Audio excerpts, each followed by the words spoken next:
with me and Nelson hosting together. Even though one says host and one says co-host, it's both host. It's Yes, going to be a sir. really good discussion because Nelson, you've been covering the vaccine discussions and debates non-stop. So it's a pleasure to do this one with you, and let's see how it goes. Absolutely. Absolutely. Man, I'm excited. I mean, I'm excited. You know, there is a good list of doctors on both sides that will be sharing this space today. I see Dr. Danish. Welcome, sir. Dr. Anish. Dr. Lee is on the way. I mean, Mario, what do you think is going to happen today? Bro, I'm going to see you dominate the room and make it entertaining. And I'm going to see us disagree on a few things. Since there's two hosts now, it gives me the opportunity to kind of play devil's advocate at times and not always be tiptoeing around things. So let's see how it goes. And we're going to have Dr. Lee potentially joining with Dr. Eugene. If that happens, we're going to have more fireworks. But the goal for the audience is really there's a lot of concerns out there. And I want to try in this one to kind of make it useful for the audience while everyone joins. I want to kind of go through those concerns one by one. And I've got my team listening, including I've got a medical team that helps me with all that biohacking and stuff. The manager there is listening to this space, and she'll be like kind of summarizing questions in the comments, bottom right corner, and questions being mentioned by the audience about their main concerns. I just want to know the concerns so we can go through them one by one and try to explain them in a non-technical way as much as possible. Like Nelson, I'd kick it off with you while waiting for the audience and the panel to join. Like, personally, on a personal level, like, what's your main concern with vaccine, if any? And I know you have concerns. Yeah, I mean, you know, just like most people who have concerns, I mean, man, how do I word this? Honestly, the concerns about the heart issues, that's a big one for me, right? And, you know, being on Twitter, you know, we've come across a lot of individuals, you know, now that Elon's opened everything up, you know, coming up here to say, hey, this happened to me. This happened. I mean, somebody was in a room yesterday. Their son died. And I mean, he lost it on stage. He was, I mean, if this wasn't a social audio thing, he would have attacked that doctor yesterday. I really do believe so. You know, so, I mean, my main concern is in regards to, you know, the heart issues. It's in regards to the censorship that we faced over the past 2 years. Cause I'm really just hearing about a lot of this stuff. And honestly, man, I'm in the middle, and that's why I look forward to these discussions. But I see Dr. Anish, you have your hand up. Definitely looking forward to what you have to say. Dr. Bernard, welcome to the room. Dr. Anish, I mean, let's talk about it. Yeah, no, thanks for the invite. I think your concerns are they're definitely valid concerns about the heart. You know, the initial signals, just to kind of get people on the same page in terms of the facts that we know, right?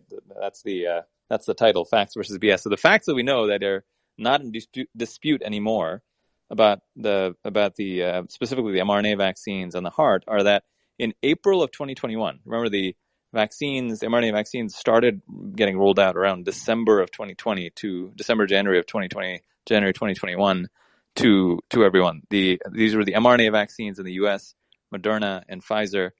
And you know, a lot of people took the vaccines at that time because the trials suggested that they were effective, and there was a safety profile that was pretty darn good when you looked at the trials. Now, there are multiple trials. The trials consisted of tens of thousands of patients. The issue is, of course, you're now rolling out these vaccines to millions and millions of people based on randomized controlled trials of tens of thousands of patients. That's not normally what happens in most drug development trials, in the sense that you rarely, except for vaccines, which are supposed to be given to almost everyone. I mean, at least these vaccines are supposed to be given to almost everyone. You normally, you're trialing a drug which has maybe will have 100,000 people, right? That you're like gonna give this out to, or maybe with something that's more common like statins.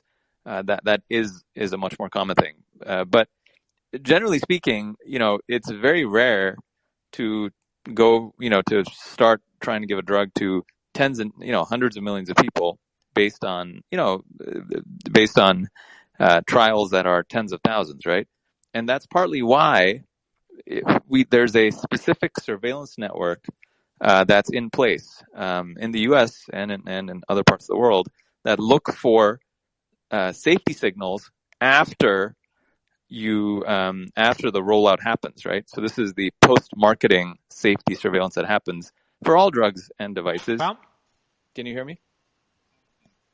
Absolutely. Is Dr. Anish dropping out? Can someone tell me? Or is it me? Oh yeah, he is. He was. He's good. Okay, cool. So you're are you back, Dr. Yeah. Anish? Can you hear me now? Yeah, so do you mind if I kick it off with one question? Is that okay, Dr. Yeah, sure. Anish? I've just got one question to kick it off. So I'm going to read out from the Reuters article. The headline is US FDA CDC see early signal of possible Pfizer bivalent.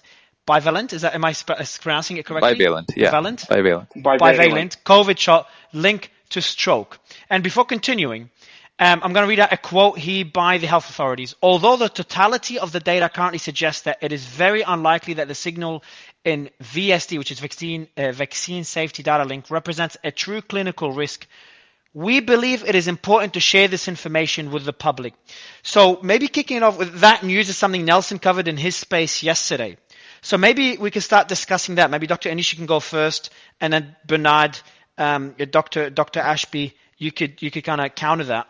How concerning is that report, and how common or uncommon is it when vaccines are rolled out? Yeah, I mean, no, it's common. It's common for there to be some signals of harm, and it's common. It's not uncommon that there are signals of harm in the space, and then for an investigation to happen to see is that signal real or not.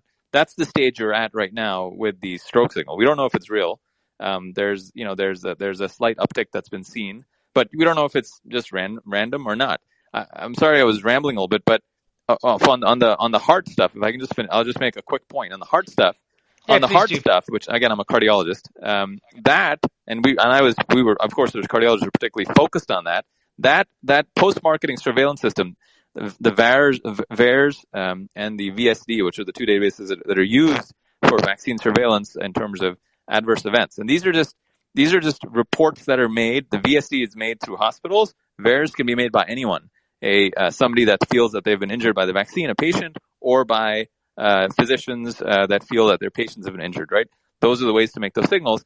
And and that's where the reporting was happening for the U.S. I'll just say that the concerning thing is that in April of 2021, there were two things that happened. In Israel, there was a researcher in Hadassah, the major U.S. Israeli hospital, that noticed that there were many cases of vaccine myocarditis that were occurring, and then he did a study and looking at how these myocarditis cases were clustering. And what he noticed was that there were far more cases of myocarditis after the second dose of the mRNA vaccine, right? If you thought that this is myocarditis is something that happens randomly, and you're just noticing that it's happening after the vaccine, but it's not causally related, right? Meaning, how do you know if you get a vaccine? If you have a heart attack the next day, were you bound to have the heart attack regardless of whether you got the vaccine or not? How do you figure that out? Well, when you have an mRNA vaccine that you're giving twice, right, over the course of 4 weeks, right?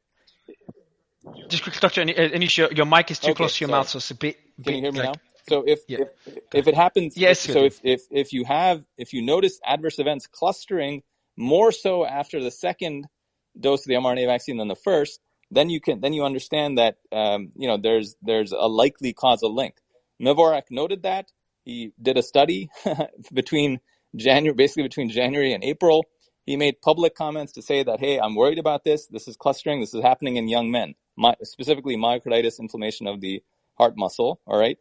And he put that out. At the same time, the Department of Defense in the U.S. was tracking 14 cases of myocarditis that they had seen, again, mostly in young men. This is in April of 2021. At that point, the CDC was asked, what is going on? What are you seeing? Rochelle Walensky, the current CDC director, said, we have examined our data and we do not see a causal link. And it's not till months go by that the CDC finally admits to there being a myocarditis link with the vaccines. So I think I think a lot of people have some serious questions about whether or not the United States with its massive CDC budget, is able to really is trustworthy and able to find signals and then investigate them and then come up with something that's that's appropriate. I hope this. I mean, so I'm actually encouraged that they saw something and they're reporting it, and I hope they investigate it and they figure it out. So let's start with this study, and maybe you can go get a response on this particular study, Nelson. Like this one, I'm going to call it. What's the study called? What can we call the study, Anish? Well, I mean, it's kind not. of focus on point I don't by think point. this particular thing is a study per se. They're just reports through the VSD network, and these reports through the VSD network, which is a hospital. There's like, I forget, 14, 15, or there's some certain selected hospitals and health systems that are able to report that they are tracking adverse events after getting a vaccine. And so it may be that there's a certain threshold that's hit in terms of coding of an adverse event after a vaccine has been received. Again, the problem is that all you can establish there is correlation. Okay, so there's a higher uptick in this after a vaccine is given. We then have to figure out how rare it is. Is it correlation, or is it pure correlation, or is there something causal going on? And that's the investigation that has to happen now. That investigation has to happen by examining the individual cases. So some investigators to go through each chart of the adverse event to sort out whether or not they can establish a causal link. So I wanted to jump in on this stroke study specifically and what Anish was referring to, and give you guys a little bit. Well, I was up next, so. I'm sorry. Go ahead. Let's talk about it. Okay. Yeah. All right, Dr. Bernard, we'll go to you, and then we'll go to Dr. Danish, man. Let's talk about it. All right, I appreciate that. So what Dr. Coca brought up, all the points that he made were actually absolutely correct. He pointed out certain things that are not part of the public discourse, including the discourse among the folks in this room in terms of being against the mRNA vaccines. And so he pointed out some salient points that we all need to address in terms of the dubious nature of the CDC and some of the things that were pretty clear up front that they didn't report, denied, or minimize. And the mRNA vaccine linked myocarditis was one of those. So just to be clear, this study this link that was flagged in the VDS database by the FDA and reported on Friday, which is rather convenient, right? Drop it on Friday when everybody's going home. You know how that goes in the media, but they did flag this, and so this is a different mechanism than myocarditis. So myocarditis and perimyocarditis is inflammation of the myocarditis specifically is inflammation of the heart muscle, myocarditis. Itis means inflammation, all right? And pericarditis is inflammation of the tissue around the heart. So just to be clear, now strokes are typically caused by a number of factors, but when we talk about strokes, normally we mean ischemic strokes, which is a blockage of the arteries, and the mechanism is related to either a plaque breaking off in the arteries, supplying the brain and clogging a smaller artery, or it's an occlusion or blockage of the coronary arteries, which are the arteries that supply the heart. Now, in this particular study, what they found was that there was an increase in strokes in individuals 65 and up who were vaccinated. And so I just wanted to kind of frame it for everybody so that we all on the same page. So this is different from heart inflammation. We're talking about strokes, which is a different mechanism, although a tie can be made with if you have myocarditis, you might have increase in atrial fibrillation, and atrial fibrillation, which is a arrhythmia of the heart, can then lead to strokes, which is a form of cardioembolic stroke, which is just a fancy way of saying a clot or something's in the heart is flowing out of the heart, going to the brain circulation and blocking the artery there. Right. Wow, very interesting. Guys, I want to ask a quick question. Because Dr. I just want to make something clear, because Dr. Bernard, you're saying that they found that. No, there's a signal. Let's be clear, okay? There's a signal there. John, do you understand that you're arguing with a vascular cardiologist, right? I know, but No. You do understand that, though, right? We're saying the same. Well, Jonathan, let me clarify, okay? A signal does not mean a cause. So let's just be very clear. Thank you. That's all I want to do. Thank you. This is just a signal. So we cannot establish a causal relationship until further investigation is done. And so, Jonathan, I'm not disagreeing with you at all. I wanted to just frame everything for everyone. Okay. Yeah, Yeah. man. Anyways, Dr. Danish, my brother, you know what? Let me ask you a question first, right? Dr. Danish, can you confidently say on this stage right now that we, regular people, including doctors, have been misled by Fauci and the CDC during this pandemic? Dr. Danish, that question is to you. I think when it comes to initially talking about masks, I think that was misleading. I think when it comes to talking about reduction in transmission, I think we should have done further study. And I think at that moment with those variants, perhaps that was not misleading, but we knew better and we probably should have communicated better. And I think that's a very common mistake that occurs at the intersection of care delivery or medicine and public health. I think that's a politics came into play and a lot of other factors came into play that I think were misleading to the public. So before I go, Lee, just one more thing to Dr. Danish. On this point, Dr. Danish, and by the way, audience, we're waiting for more questions from you in the comments on the bottom right corner. So put your questions there so we can ask them for the panel. Everyone loves to criticize the response back then, and rightly so. But let's go back to the mask idea, and we had a debate with Brett Weinstein about a noble lie. If you were in that position, knowing what you know, how would you have dealt with it, being in those circumstances? Because it's easy to criticize, but it's hard to put yourself in those shoes. I think ultimately a noble lie is one that can stay hidden. I remember being there for that with Eric. I think the hard part is we knew better. We knew it was a respiratory virus. We knew that likely it was going to last at least a couple of years, and that very little of what we were doing was going to work in terms of mitigation. And so trying to lie when you know you're going to get found out is only going to ruin people's opinions of the institution. And a noble lie is not one that breaks trust. And so ultimately, I think what we did broke trust in the system, which now is causing trouble. And I wanted to weigh in specifically about the stroke stuff before my colleague Bernard jumped in, but he was in line. So I'll talk about it now. So one, there's no proof that it's related to a cardiovascular insult. I know that that's not what you were implying, Bernard, but I have. But hey, before we go there, can you just cover what you just said about the mask? Sure. You guys, So, the community knew the mask could not stop. No, my point was that at that time, at the beginning of the pandemic, our public health officials going out and saying that masks are not going to prevent transmission of a respiratory virus. When they had initial data, we know from the Woodward tapes that they actually knew that it was a respiratory virus and they chose not to do it, was the wrong decision. And I think it's okay for us to criticize people for making the wrong decision. People lost their lives. So they should have said what? They should have mandated the mask right from the get-go?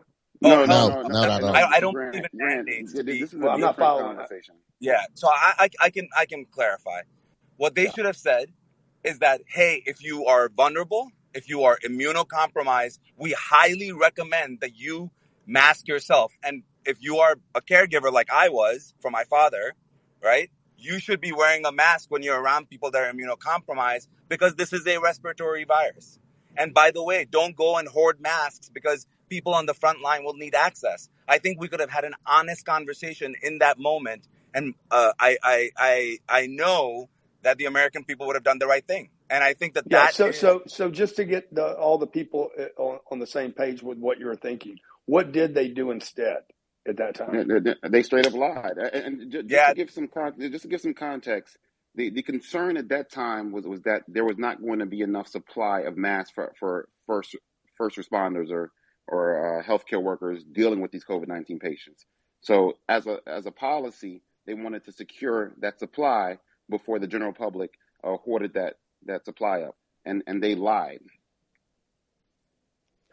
And they as who, Bernard? Who are we talking about? So I don't have to fill in the blanks. Yeah, the public health officials. So essentially, Fauci, the American people. The assumption was actually based on the fact that public health infrastructure. Yes. The assumption was made based on the fact that the National Strategic Reserve had been depleted by Barack Obama for the H1N1 pandemic back in, I believe it was, Dr. Denise, you might know this, anybody else might know, like 2012, I think, and it was never replenished. It was almost totally empty of PPE in particular. So I believe that was their excuse for lying about it. That was the underlying cause. Did they admit to lying? I'm sorry. Did they say we intentionally lied because of XYZ, or we're just connecting the dots? No, they haven't come out and admitted it. I mean, their narrative is that they were unaware. They're saying the science changed. Dumb as shit. I mean, like it's a virus that people were getting, at a rapid rate, and just any basic doctor or particularly a virologist of Dr. Fauci's caliber should have realized that early on. And so they haven't admitted it yet, but it's clear as day that they were lying. I believe it was internal emails that were released. Just so I'm clear on this. So you're saying they did not push the mask from the beginning because they didn't believe there was enough mask, but they did the vaccine at warp speed. So it was easier to produce the vaccine than it was to make a mask? I think we're talking about different time scales, Grant.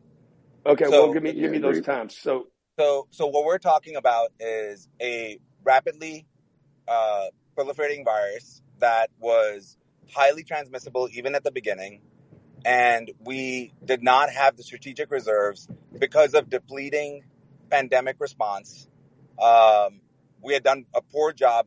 It's not one administration. It was multiple administrations that did a poor job of replenishing our strategic reserves, and our pandemic response was poor. And, we're talking about a week versus months and months of putting and manufacturing vaccines. And if you remember the vaccine rollout, we wanted to make sure that it got to the most vulnerable first. Perhaps we could have done similar things with the masks.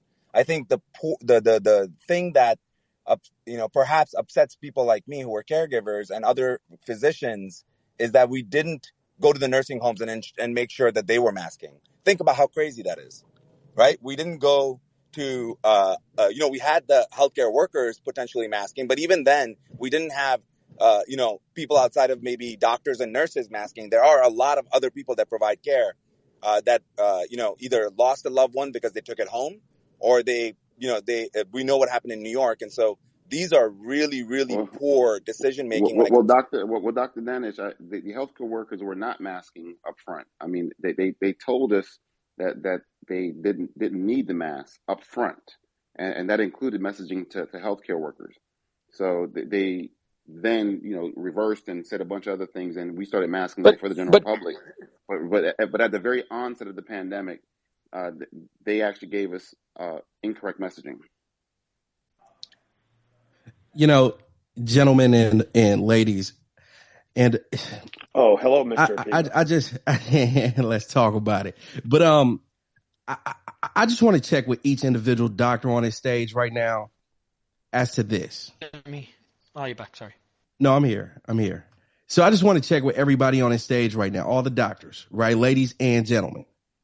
I want to know if you guys understand the concern from, a large group of people within, the population in terms of, their reservations when it comes to the vaccine or trusting, the public health officials. Right. And in everybody's opinion, that includes Fauci, that includes the CDC, et cetera, et cetera, et cetera. I mean, you guys just said on this stage right now that they lied and didn't acknowledge. Right. So do you understand where people are coming from when they say these guys have lied time and time and time again? Why should we believe them when it comes to the vaccine? Right. And where were the doctors, Nelson? Why didn't the doctor community stand up? You guys that are highly educated, you've made it through, 8 or 12 years of schooling. You got to have common sense. Hey, Grant, why didn't you guys stand up as a group and say, "Hey, fuck, this is crazy"? And Bernard, as you answer this one, Bernard, to back up what Nelson and Grant just said, Joseph, hold on. To back it up, also the audience is in the same boat. I was going through the comments, and the main question I'm seeing in the comments is, if they lied once, how do we know they didn't lie again? And then Grant's point is, I'd want to add to Grant's point. Like, did doctors stand up, Bernard, or what Grant's saying is correct? Like, the doctors just kind of went through with the recommendation. Yeah, doctors did not stand up in mass, not at all. But doctors did stand up individually, and there were made examples of early on in the pandemic when they challenged the hospital's pandemic response. So we saw really a lack of pushback from physicians, but this is related to the fact that as a constituency or as a stakeholder in healthcare, physicians have become diminished and weakened. And so, if you frame it, if you look at it from 10,000 foot level, you have pharma, you have the hospital associations, and you have the insurance companies or the payers, and then you had doctors. And traditionally, doctors were powerful under the AMA. And so Bernard, walk us through the hierarchy there. What's the hierarchy? Yeah, the hierarchy right now is really the top three. So you have the payers, the hospitals, and pharma. And doctors, by and large, work for the hospitals or one of those other two. And most physicians, or at least the majority of physicians, are either employed by a hospital system or a group that's tied to a hospital system. And so there's been a corporatization of healthcare, and as a result, physicians simply don't speak out. So that's kind of why I ended up doing a lot of TV. It wasn't because I was particularly well spoken or well known. I mean, Dr. Bernard, what you just said though was doctors were afraid to speak up for the fear of losing their job or made an example of. Is that correct? That is correct, and that's wow. one aspect of many. But also, there's the doctors are very indoctrinated. Like, you go through greater than a decade of training, and so we've learned to think a certain way and to trust certain authorities. So like New England Journal of Medicine, the CDC, these institutions are somewhat revered in healthcare and above board reproach, certified, so to speak. That's a separate thing. But yeah, the physicians just kind of defer to these experts without questioning the quality of evidence or actually the evidence at all that they're using to make their policies. Do the other doctors here agree with that the doctors just fall in line, don't think for themselves? Can I add? Yeah, I'd like to add to that. Hold on. Before please. You guys do, let me jump in here and I want to give a quote from Dr. Fauci on this issue. Okay, so he was asked in an interview, why weren't we told to wear masks in the beginning? His answer was, quote, well, the reason for that is that we were concerned the public health community, and many people were saying this, were concerned that it was at a time when personal protective equipment, including N95 masks and surgical masks, were in very short supply. So that is basically him admitting to lying to this. So I just want to make that clear. I didn't know that. So what is it he said again? I missed it, guys. I don't know why I lost all my audio. It's okay. I'll read it one more time here. Thank you. So he was asked, why weren't we told to wear masks in the beginning? Quote, well, the reason for this is that we were concerned the public health community, and many people were saying this, were concerned that it was at a time when personal protective equipment, including the N95 masks and the surgical masks, were in very short supply. Yeah, that's crazy. But let's hear from Dr. I never met Joanna. anybody that'll lie only one time. It's absolutely insane. Lies are like roaches. Joanna, When you find one, you'll find 10,000. that's why I trust women better. I trust women better. So, Dr. Joanna, welcome to the room.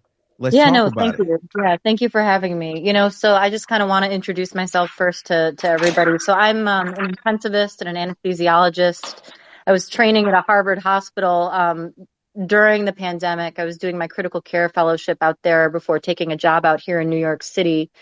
And, I am hearing a lot of frustration, I think, with physicians during this time. And I want to point out a few really important, I think, relationships that do exist, and just dynamics that exist as well within healthcare. So, we as physicians are practitioners. We work clinically.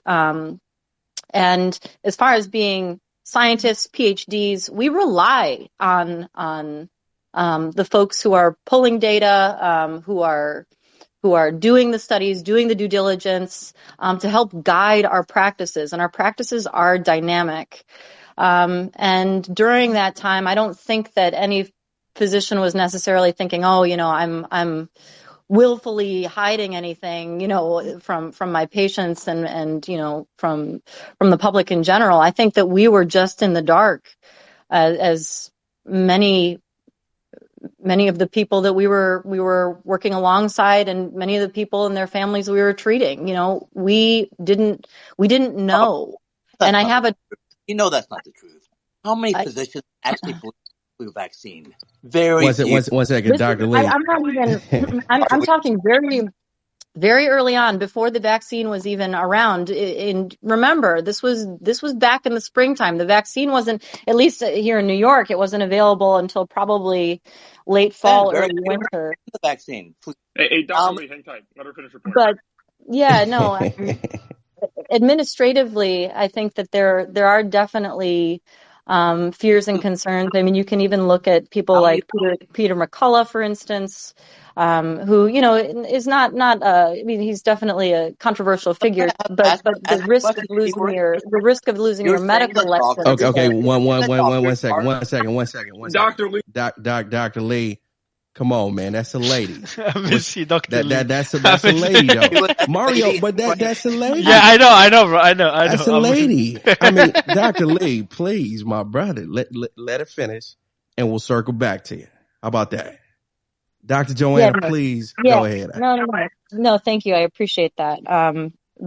Just as far as information was coming out, and as the data became harder and harder really to decipher, because we were getting mixed messages, and I think people, even at home, watching the daily updates that were happening, it was like one day masks are in, the next day they're out. This was confusing to everybody.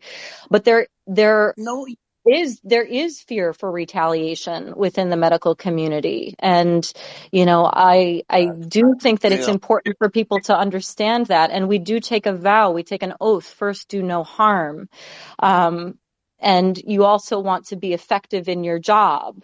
So I hear a lot of the frustration, and I agree with it to an extent as well, because it was something that we directly, I think, observed, at least in some of the communities that I've been in. But I just wanted to add that point.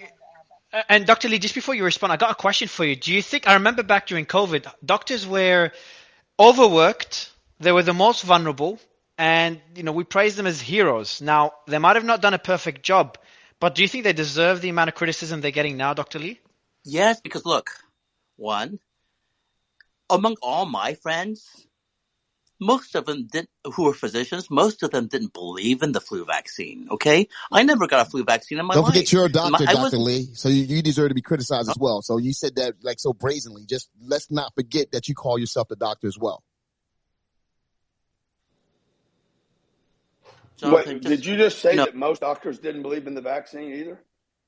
Most of my physician friends did not believe in the flu vaccine, and most have not had selection bias from a fellow doctor. That's selection bias. Hold on. Let me finish. This is why doctors have responsibility. Kids were having COVID parties. Yes or no? Do you know what Ebola does? Yeah, you bleed out, you die. Kids were having COVID parties. Come on. You're a physician. You can see this. You don't pretend that this COVID virus was super, super, super scary. You are completely clueless if you're a physician and you think this COVID virus was super, super, super scary when kids were having COVID parties. Come on. Give me a break. And the flu vaccine was never mandated. And this COVID vaccine being mandated, you didn't think that was a problem? Come on. Give me a break. Physicians have responsibility. I have no idea what position you're taking right now. And Dr. Lee, let's not forget. Dr. Lee, I don't know what. Physicians have more responsibility than you're understanding. They knew that COVID wasn't nearly as serious as Ebola. They knew that. It was not as and serious. They knew that there was no reason to mandate the COVID vaccine. They knew this. Okay, so did they also believe then that COVID simply just wasn't that dangerous and that the mask wasn't a big deal? That's not what the doctors in New York experience was. Agreed. Let's go to Dr. Not what they're. That's okay. not. They were terrified of what they were Well, seeing. yeah, of course you guys were terrified. Look at the media that was hitting you every day. No. But they were taking care of. They were No, Yeah, but no. taking care. people They were were really taking care dying. of patients. People were dying. It's People not were this, dying. and it was happening in mass, and it was I real. really And think I'm we should speaking from follow the firsthand money here. experience there. Dr. Lee But guys, lost because these other doctors revenue. weren't hearing about the deaths in New York. I was hearing about them. The whole nation was hearing about them. I don't understand what you guys are saying.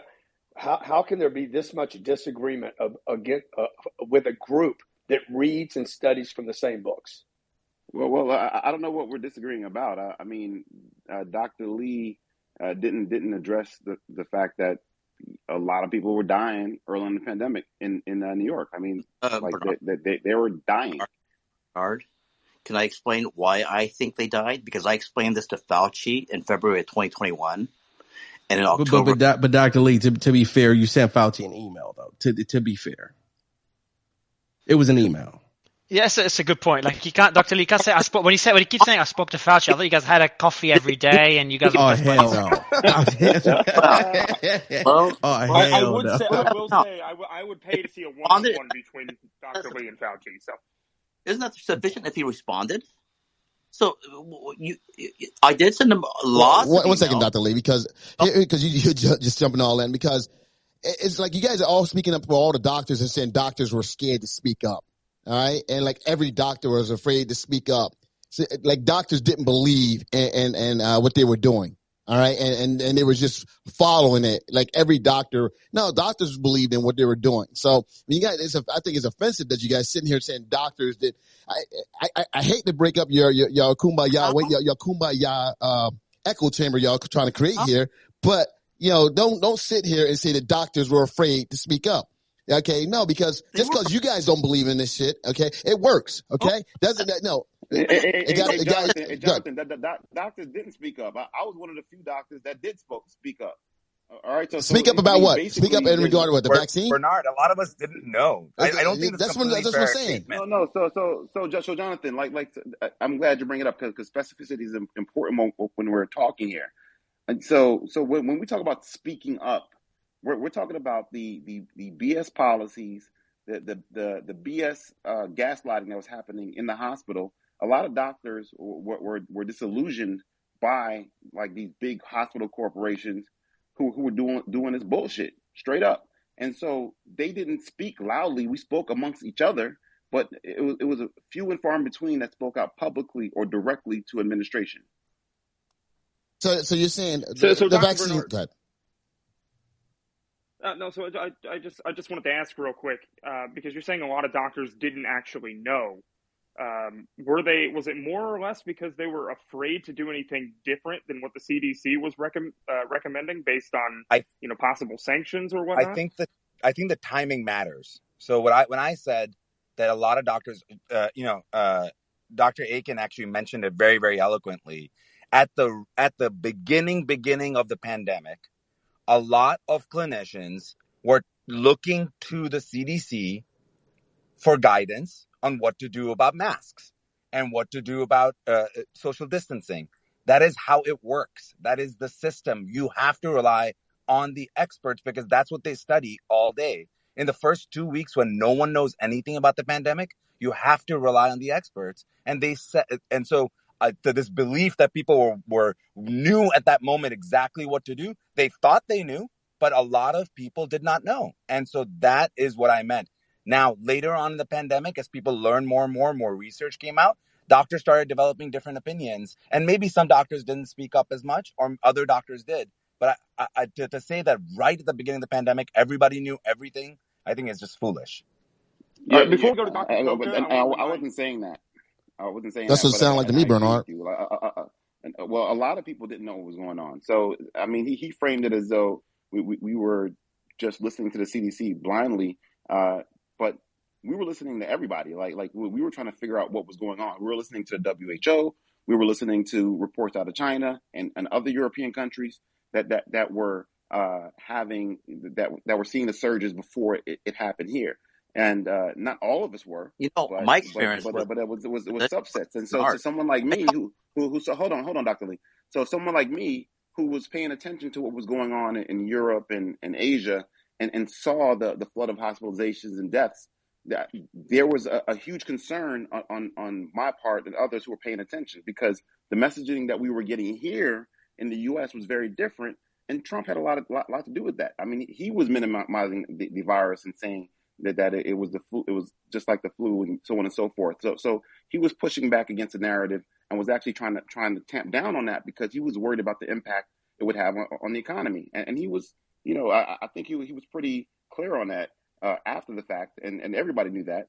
But that we were getting so many different mixed messages, and because of the politics that were involved in the CDC and FDA, that there were competing interests within the different organizations. And that's what we saw. We saw like a different messaging even coming out of the CDC and FDA. So we as physicians were confused just as much as the general public. Not to mention the fact that there have been 320,000 papers published on this in the past 2 years.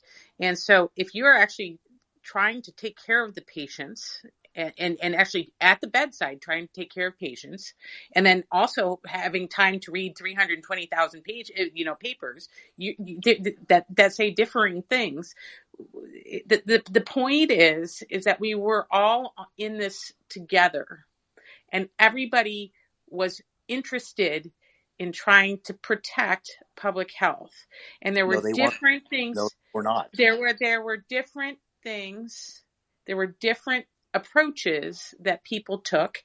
And I agree that there was misinformation about masks and the road to hell is paved with good intentions.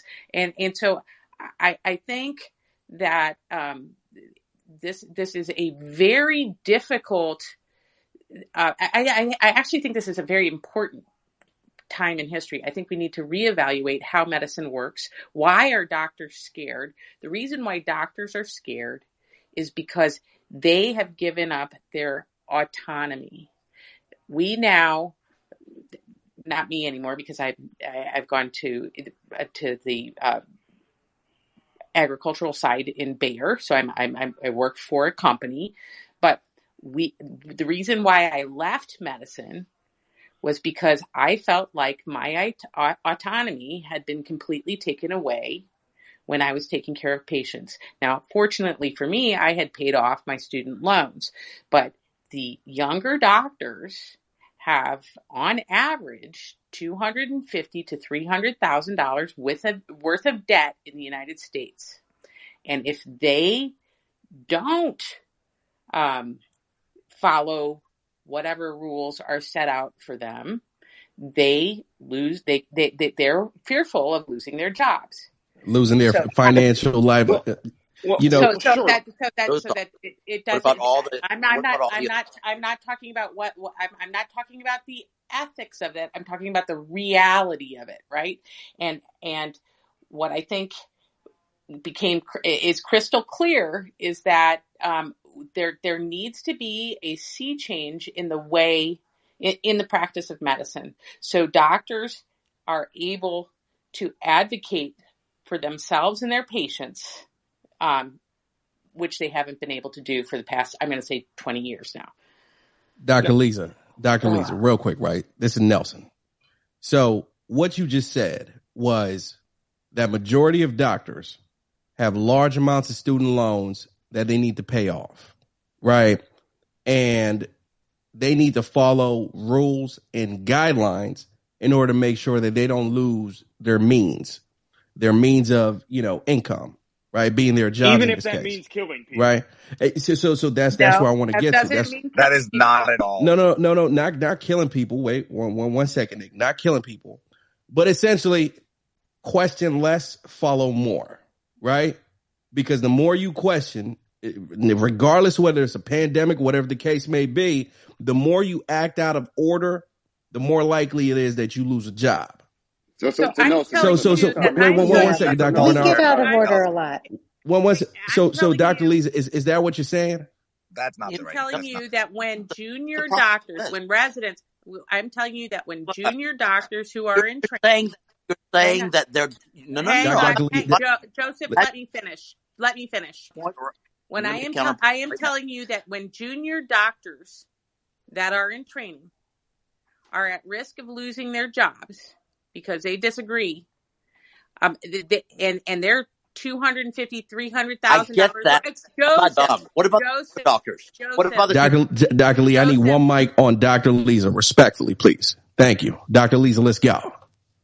When you have that much debt, it is very difficult to go, and you are at risk of losing a job. It is very difficult to go against the mainstream. 1, 2, if you are extraordinarily busy, if you're extraordinarily busy taking care of COVID patients, you do not have the time to evaluate the 320,000 papers that have come over the past 2 years. And so who do you rely on for your information? You rely on the authorities, the FDA, the CDC, all of these organizations that are spending a lot of time reading scientific literature that is very well vetted, to be honest with you. So it's a combination of things. If you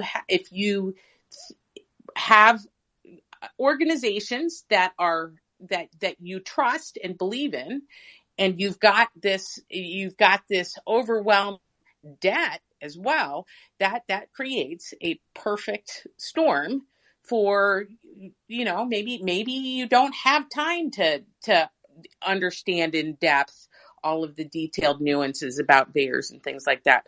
I think that hindsight is 20/20.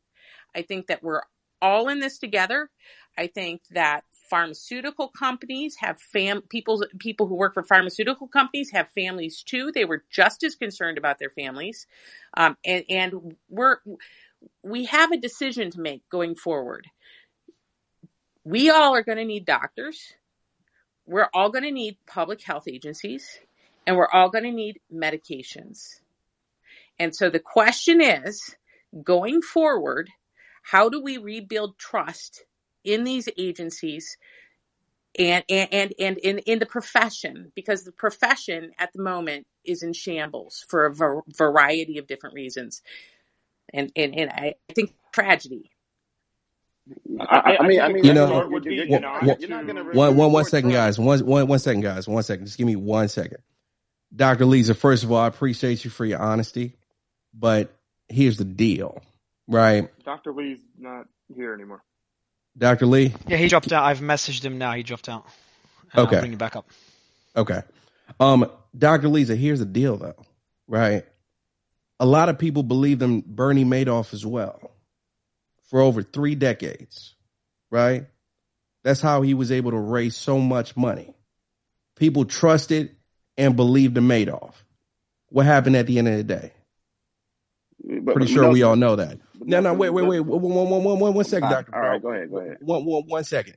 So, this concept of essentially trusting and believing, the authorities to essentially guide, the doctors down the right path, in my opinion, especially after all the stuff that's come out, after all the people that are screaming at the top of their lungs, hey, this thing is affecting us.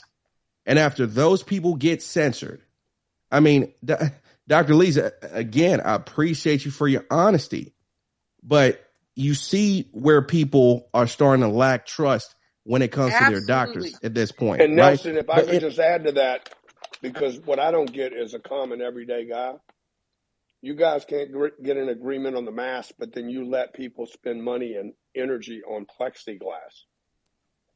Like, which doctor that was here that? Now thinks that plexiglass I'm going to tell you that was not dividers, a doctor decision. That's not a. That's but not. Why don't you guys stand up and say this is fucking stupid?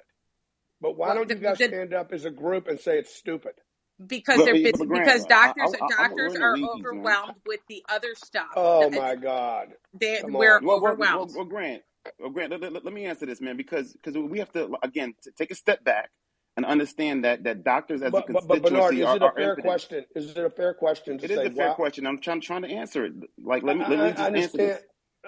Okay, but what you're going to do is give me an excuse, like I'm not giving you an excuse. I'm gonna tell you what it is. So doctors as a constituency are weak, and so we all know how power works, right? Power is something that's universal and permeates every aspect of what we do in society. And so we as physicians don't really understand that we're at the bottom of the totem pole when it comes to power within healthcare. And so as a result, you have a healthcare industry that is primarily driven to make money. Like that's what pharmaceuticals about, pharma's about. That's what the hospitals are about. And that's what the payers are about. Everybody's trying to make a bag. And so those incentives are built into the system from medical school on up. And so that we're even indoctrinated when it comes to our curriculum in terms of how we look at disease and how we approach it in terms of giving medications.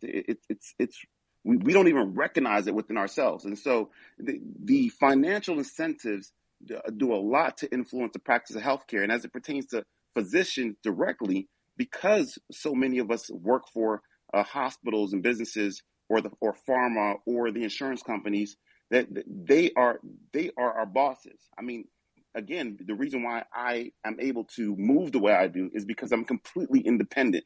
I was institutionalized forever, until one day I left my position as a professor at Columbia and as a staff attending vascular cardiologist at Mount Sinai and decided to become independent. And once I did that, I started viewing healthcare very differently from the outside in as opposed to being inside. You're just unaware when you're inside these institutions how heavily indoctrinated you are. So before we can go to Dr. Coca after this, because it would be he's had his hand up for a while, but I do want to mention if you have any questions for the doctors, please put your reply down there. Hit the purple button down in the right corner. I'll be going through them, and we'll start asking your questions here in a bit. But real quick with Jonathan, right? Jonathan, I mean, do you know how crazy it is? When Dr. Lisa just said that, there are over 320,000 studies that have come out, since the beginning of the pandemic. And essentially most doctors don't have time to review every single study due to the fact that they're taking care of patients. Yeah. Do you know how crazy it is when you think about all the individuals that have come out to say, hey, they've been hurt because of the vaccine, because of XYZ? Do you understand how crazy? Listen, as a real estate guy, right? As a real estate developer, if I F something up, I'm probably not going to kill anybody, right? If a lawyer F something up, he's probably not going to kill anybody. If Grant messed something up, he's probably not going to kill anybody. But if a doctor screws something up, somebody may die, right? What did they do wrong that what's your main concern? Like they can't read every study. So what's your main concern? One of my main concerns, Mario, is that I can't trust the smartest people in our society to have any courage, to exercise courage. That is not what's going on. One second. I want to be How many doctors are in America? How many doctors are in America? A lot. You all are weaving a weird narrative that is just that's fine. Again, let me weave. Okay, it ain't weird to me, pal. And that's what I'm trying to explain. Ultimately this is what concerns me. How many doctors are in America? About 1 million. 1 million. You're telling me you guys can't have 20% of you guys stand up and say the fucking plexiglass is stupid. Because the plexiglass was not a doctor decision. I don't know what that it's a decision that's made on nobody each said municipality it was a level. Decision. Come out, the get people out of your that book. Are sitting. Get out of your book a second, okay? Please get out of your books. Okay? It was not No, we're taking care of patients, I know that, man. Okay, bro. You know in what? New York, what you need to do, New York, if you're you going think to take that care guy of patients, that was... if you're going to take care of patients going forward, if you guys are talking about going forward, you guys need to come up with some kind of group that has enough power to override this hierarchy of other power that you've submitted. I'm certain there is already someone there. Something in. You got yourself in a bit of a jam box now with the American people. You know, Grant, I want to say something. Let me just say this real quick, Grant. If that's the case, then Grant, then your congressmen shouldn't be freaking signing off on voting on laws. Okay, because these laws that they sign off on, they come out with thousands of pages, tens of thousands of pages. Okay, and they come out and they get an hour or two to vote on them. So that what you're saying just doesn't make any sense. It doesn't jive with what reality is. Are you saying the Actually, plexiglass was the law? No, we're not talking about the plexiglass. You're talking about reading. plexiglass. Go ahead. Go ahead. Okay, Yeah. so How here's about the the thing. 6-foot signs? The 6-foot sign. Did any of you doctors believe It's arbitrary. that the It's 6-foot arbitrary. sign worked? Right. At the And time, Grant, go ahead. Grant, know this. Grant, please know this. Doctors fight with hospital administrators and each other all the time, every day in hospitals across this country. We sit there and tell administrators most of their policies are stupid and have nothing to do with better patient outcomes. You are Okay. absolutely right. We need Yeah. to disrupt the healthcare system. We Yes. need to get the Yes. doctors Amen. out of this. Amen. They are bound by insurance companies' debt and restrictive covenants that limit their ability to leave an opportunistic, private equity backed, nothing to do with patient care system. It's a sick care system, and we definitely have to break it to fix it. It's breaking. The pandemic catalyzed this, and we do all have to wake up about this. So Thank freeing you. the doctors to think freely and actually advocate for patient care matters. As much as I didn't believe in ivermectin prescriptions, I believe in the right for a doctor to prescribe any medicine they think is appropriate for a patient, not have the government question it, and certainly not have your insurance company say they're going to refuse to pay for it, or a pharmacist is going to I refuse to disagree. fill I it. disagree with that, Dr. Catherine. Could I ask Because one one question? second, Dr. Catherine. You're Okay, saying sure. if they're Yeah. Just hang on, if they want Kira. to Wait your prescribe, if turn, they want to Kira. prescribe something that's dangerous, that may be dangerous, that they should be allowed to do so. That doesn't make sense. That any You know what, Jonathan? We prescribe off-label more than 50% of the time. And if it is our clinical judgment that a medication is appropriate, we are bound by the duty held by the law, held by our malpractice contracts, and we can be sued if we do anything that is medically negligent or maleficent or causes harm and was not within the standard of care. So the standard of care for COVID-19 is surely not established. It's a novel virus. Dr. Could Coca, I? you've had your hand up. Can you respond to that? Let's talk about it. Yeah, no, I think there's I'll reemphasize the point that some of my colleagues have made is that it seems, part of the problem is that when you have a very centralized control mechanism, which is now developed with guidelines and protocols, it becomes very hard to break that. Just irrespective, Grant, of the debt and all that stuff, right? I forget about all that. I wrote a story in August of 2020 about a physician in New York who was part of the, he's part of the critical care team in New York, and he noticed that the quick ventilations, intubating patients very quickly who came in with COVID, that they were very, very difficult to manage. And a lot of times they ended. I remember that. Yeah, story, they ended up man. being. You did your They thing, ended up man. being. That was very helpful to a lot of Right, doctors. they ended up being paralyzed and sedated afterwards to help synchronize their breathing with the ventilators. And then, of course, people didn't want to. There were, the care team was obviously very careful about going in and taking care of the patients and stuff. So maybe they weren't getting the same type of care that the normal ventilated patient would get. And outcomes in patients that ended up being intubated and ventilated with COVID were very, very, very poor, right? And so this doctor said, look, I wanted to try to break protocol and maybe not use kind of the parameters that you normally use to decide on intubation, which is related to oxygen levels in the blood sometimes and how fast you're breathing and whatnot, specifically this oxygen levels in the blood, because apparently with COVID early on, the learning experience was that this happy hypoxia where patients were hypoxic but seemed to be generally okay. So there are these stories of people who are on cell phones being saying, hey, get off the cell phone, we have to intubate you because your numbers don't look good, right? So, and anyway, he tried to break, but the point is he tried to break with the general protocol for who should get intubated and whatnot. And he was he spoke up, and guess what? Within 2 weeks, he was no longer allowed to be taking primary care of patients in that intensive care unit. So I think it is a very, very difficult system to operate in, given all the layers of bureaucracy that now sit on top of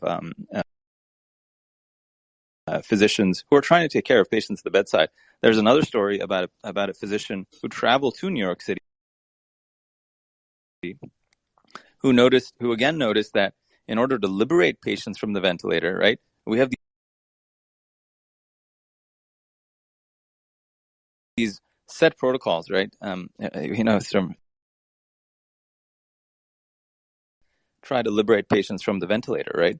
And experienced really good physician that I know for a long time. He went to New York City to help out, and he noticed that he could not get the nurses and the respiratory therapists to he had really had to push them hard, right? And he said once that the best thing was when there were the inexperienced nurses that were pulled from floors that weren't normally taking care of these patients. Those folks, I could kind of get my way, and we liberated X number of patients from the vent. Whereas in these other units where at all these protocols and the patient and the nurses and the staff and the administrators were super strict, I just wasn't able to get them to push. So I'll just echo the what my colleagues are saying in terms of and kind of direct it specifically towards this command and control as opposed to a more decentralized system that we used to have when it came to taking care of patients, where you allowed for flexibility and latitude for physicians who are at the bedside. Now it's like, nope, if you're going to intensive care unit at this health system, everyone will be taken care of the same way because on average the outcomes will be better. Well, hey, when you're dealing with a novel virus and information is so quick and changing and moving, you really do have to give latitude to physicians, I think, master physicians at the bedside, to kind of break and come up with new protocols. And right now in the system that exists, that's really hard. Thank you. Hey, can I speak Yeah, I'll now? let you go, Tara. I've also got a question from the audience. Any audience members, you can put your questions bottom right corner. I was a bit tuned out of the space while reading through them. So Tara, I'll let you answer the point, and then the question will be after that, and I'll read it out now anyway. Hey Mario, please ask this question. For those that think vaccines are causing, and that's a very common question. For those that think vaccines are causing death or injury, how do they know the cardiac or clot issue are not just coming from COVID and not the vaccine? Now, we've had doctors answer this question in previous spaces, so we'd love to get different perspectives on this question after Tara speaks. Okay, so I wanted to ask Grant one thing. Do you think that the CDC recommended plexiglass? Is that what you're suggesting? Because you seem to be saying doctors should be weighing in on that, but the CDC never recommended it. This is done by private. I didn't say any. I didn't right. mention the CDC. So why do you think doctors should weigh in on something that private businesses are doing? Is that their responsibility? I think doctors should fucking weigh in and practice some backbone. So they're practicing medicine. They're doing the best to save their patients. When I go to them, hang on. You asked me a question. I'll answer. Sure. I'm in California. We bring our first daughter to the doctor. Doctor demands that we get vaccinated there with him or not come back. So there's a lot of courage when it comes to the vaccine. You should do this. You need to do this. You're being irresponsible if you don't do this. But when it comes to stupid shit, okay, like the plexiglass, like the 6 feet, like don't go out in public, like wear a mask, a half a fucking mask, wear a mask on your fucking chin, okay? Wear a fucking Chanel mask or a Gucci mask. The fact that doctors, millions of doctors around the country, did not get on TV and fight this fucking Fauci bullshit is what I'm upset about, okay? Because I would trust the group more if the group had courage to express itself the way Bernard does in these rooms. Okay, tell people the truth. Tell people the truth about how broken our system is. I had a guy in here the other night tell us that Cuba has a better healthcare system than America. That's BS. Yeah, I don't buy that. Grant, but might I say that you raised a straw man? That agreed with that, by the way. That is not yes. Grant, you raised a straw man about plexiglass. I don't see any reasons why doctors have to weigh in. I really don't. Let me jump in here because I just want to be clear because I know somebody said, I believe it was you, said that the CDC did not recommend plexiglass. That is not true, actually. They did recommend barriers. There you go, in addition to face covering and social distancing. So I want to be clear. But are we saying that plexiglass did not help at all? No. I don't believe we're saying that, and I think we're going down a bit of a rabbit hole. But what I can say is that the CDC has been incredibly resistant to characterizing the virus as aerosolized. I mean, they just can't seem to get that word out to the people. I mean, we have an abundance of data on the transmission factors in COVID, SARS coronavirus now to determine that. Yet that there's a reticence or at least a resistance to saying that, and that's also an Are there a interesting lot of point, doctors on the separate and panel that apart think from that the masks plexiglass. are really effective at stopping the pandemic? Thank you. Yeah, I think there is. I think Dr. Mask mandates. Yeah. Yeah, I can. Hey, does anybody think That's really plexiglass surprising. can I was stop an on airborne virus? CNN. I was on So CNN, and I was one of the few doctors that was against mask mandates early on. Let's go to Dr. Denise, Dr. Bernard. I want to go to somebody that believes that masks are useful. So as I said the other day, but masks in what context? Not just. I'm not talking about masks in maybe the OR. I'm talking about you think community masking is something that is effective. That was the point that I made the other day. Maybe doctors. So the conclusion I got from the other space, and I'll let you respond to it on this question, is that masks. And we had doctors disagree on this point and debate it really heavily, and then they agreed on one point in the middle, and they said masks do work if used correctly, but most people don't use them correctly. Would anyone disagree with this one? I'd be curious. If used correctly, like if put on correctly, which where doctors put them on correctly, the average Joe does not. If used correctly, do masks work, or do you still believe they don't work? I believe that was in reference to N95 respirators in that conversation. Yeah, that was I think the last space we did. Who disagrees with this? I think who disagrees with this? I mean, if you recommend to villages in Bangladesh to wear a mask. But education, so my answer to that one, I'm just playing devil's advocate, by the way. So answer to that one, and when I asked it in that last space, I'm like, the same way you teach people how to drive a car, you teach them how to use a mask properly. It took a long time to teach people how to drive a car properly. Then we go through the similar process on using a mask properly. But that's why I think it matters. But let's see, does anyone, like Dr. Lee, do you disagree that masks actually work if used properly and correctly as you would use them? And you've got a mask in your profile photo, I think. Let me see. Dr. Lee there? Dr. Lee, are you in the building? You're just going to let me talk? No, he's unmuted. Go ahead, You're going to let me talk? I'm amazed. Let's talk about it. I'm amazed. Let's talk about it. Okay, why would masks, this is the freaking ridiculousness of this. Masks, their pore size is 300 nanometers. A virus particle is 100 nanometers. I know it's kind of silly because viruses supposedly come out in respiratory droplets, right? But has not everyone seen that when you have a mask on and you cough out in a cold winter day, you get all this mist everywhere? So no, masks don't work. All right? Now, if you have a fire and you're just working on... Then stop wearing them, Dr. Lee. Why are you wearing them? You have one in your profile. Why do you wear them? I'm a fucking surgeon. I've done 80,000 LASIK surgeries. I'm used to wearing a mask nonstop. But if it doesn't work, then why are you wearing it? What do you mean it doesn't work? You just said they don't work. He doesn't work. No, I think he says it doesn't work for COVID. It doesn't work for everything. Oh my God. Slow down. Like a dentist wearing mask before COVID existed. A doctors wore masks before COVID existed. Eye surgery on them without a mask, and I'm talking, and like respiratory droplets. No. What I'm saying is, a mask can't work against COVID because, look, you need to stop the fire. Why don't you stop production of the virus? The best way to stop production, and after I say this little piece, and Nelson, you've heard it, Mario, you've heard it, but a lot of people here haven't heard it, so put up with the shit, okay? So. Oh, man, not again, man, please. Let me ask you, the mask, are you trying to keep your stuff off of the patient when you're doing the LASIK surgery, or are you trying to keep their stuff out of your space? I don't even know why we care about this. Do you care about it? Because I'm sure. The world is worried about COVID. Do you really think they care about my freaking LASIK surgery right now? Let's let Dr. Lee rock. Dr. Lee, rock out. Let's go. Bro, we're gonna starve the virus, man. Yep. Gotta starve it. No, Dr. Lee, I apologize for my comrades, Grant and Jonathan. Jonathan's had too many boosters, right? But go ahead. Let's talk about it. Dan, I'm gonna let Dan go first. Dan, go ahead.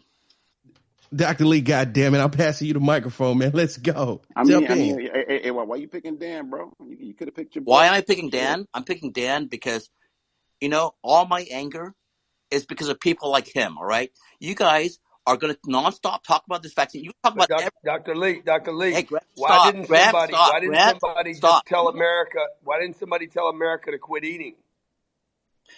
I didn't hear that over the 2.5 years. I never heard anybody suggest You know what? stop Because the America. campaign against misinformation, the fucking stupid Dems, all right?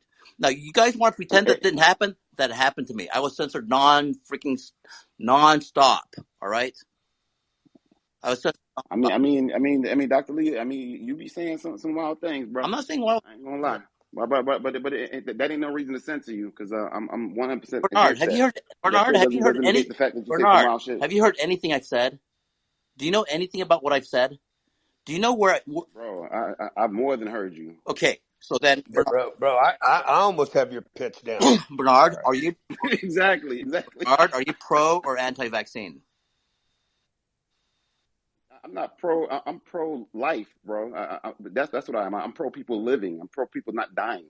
So like that. Like I'm This is tired what of happens. things being This is what happens on the site. framed in a I certain don't, way. Bernard, Like I'm not going to you're look not gonna put you me in a up and box. figure out what's going on.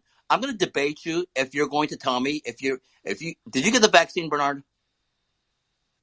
Yes, I did get the vaccine, but hold on. I got the vaccine, 2 doses, 4 months apart. My because arguments I knew against the science, vaccine. And then hold on. Second of all, I have not gotten any boosters. That there's no reason for me at all to get a booster based on the science. And at that particular point in the pandemic, it made sense. Right now, different story. We got an eye doctor arguing with a vascular science. I mean, that's Dr. Lee. Go ahead, eye doctor. Dr. Lee, go ahead. Fucking shut the fucking mouth. Right? Dr. Lee, my grandma got glaucoma. I got to talk to you about that, okay? Maybe about that. Come on, bro. Fucking shut up. Come on, bro. You know, this is the problem with Jonathan Bing. Fuck Jonathan, shut the fuck up, because I'm gonna have a nice, decent scientific conversation. You're not gonna get Nobel Peace Jonathan, Prize. shut the fuck up. You're not gonna get Nobel Peace Prize. Shut your mouth up. Jonathan, shut the fuck. I'm gonna have a nice. All right, guys, just quickly, I'm going to bring up Steve. So if you're brought down, Lisa, I'm going to bring you down and back up just so I can bring up Steve. I have to bring people off this panel to be able to invite him via DM. So if you got brought down, I'll bring you back up in a second. And I think it's the perfect time to mute. So Dr. Lee, so what's the point you're trying to make? So then someone could respond. Go ahead. Because, we're all talking about benefits here. Okay, none of us would be here if the vaccine had no benefits. And if the vaccine wasn't mandated, we wouldn't be here. And I wouldn't have to listen to Jonathan and his stupid shit, okay? So, look, Bernard.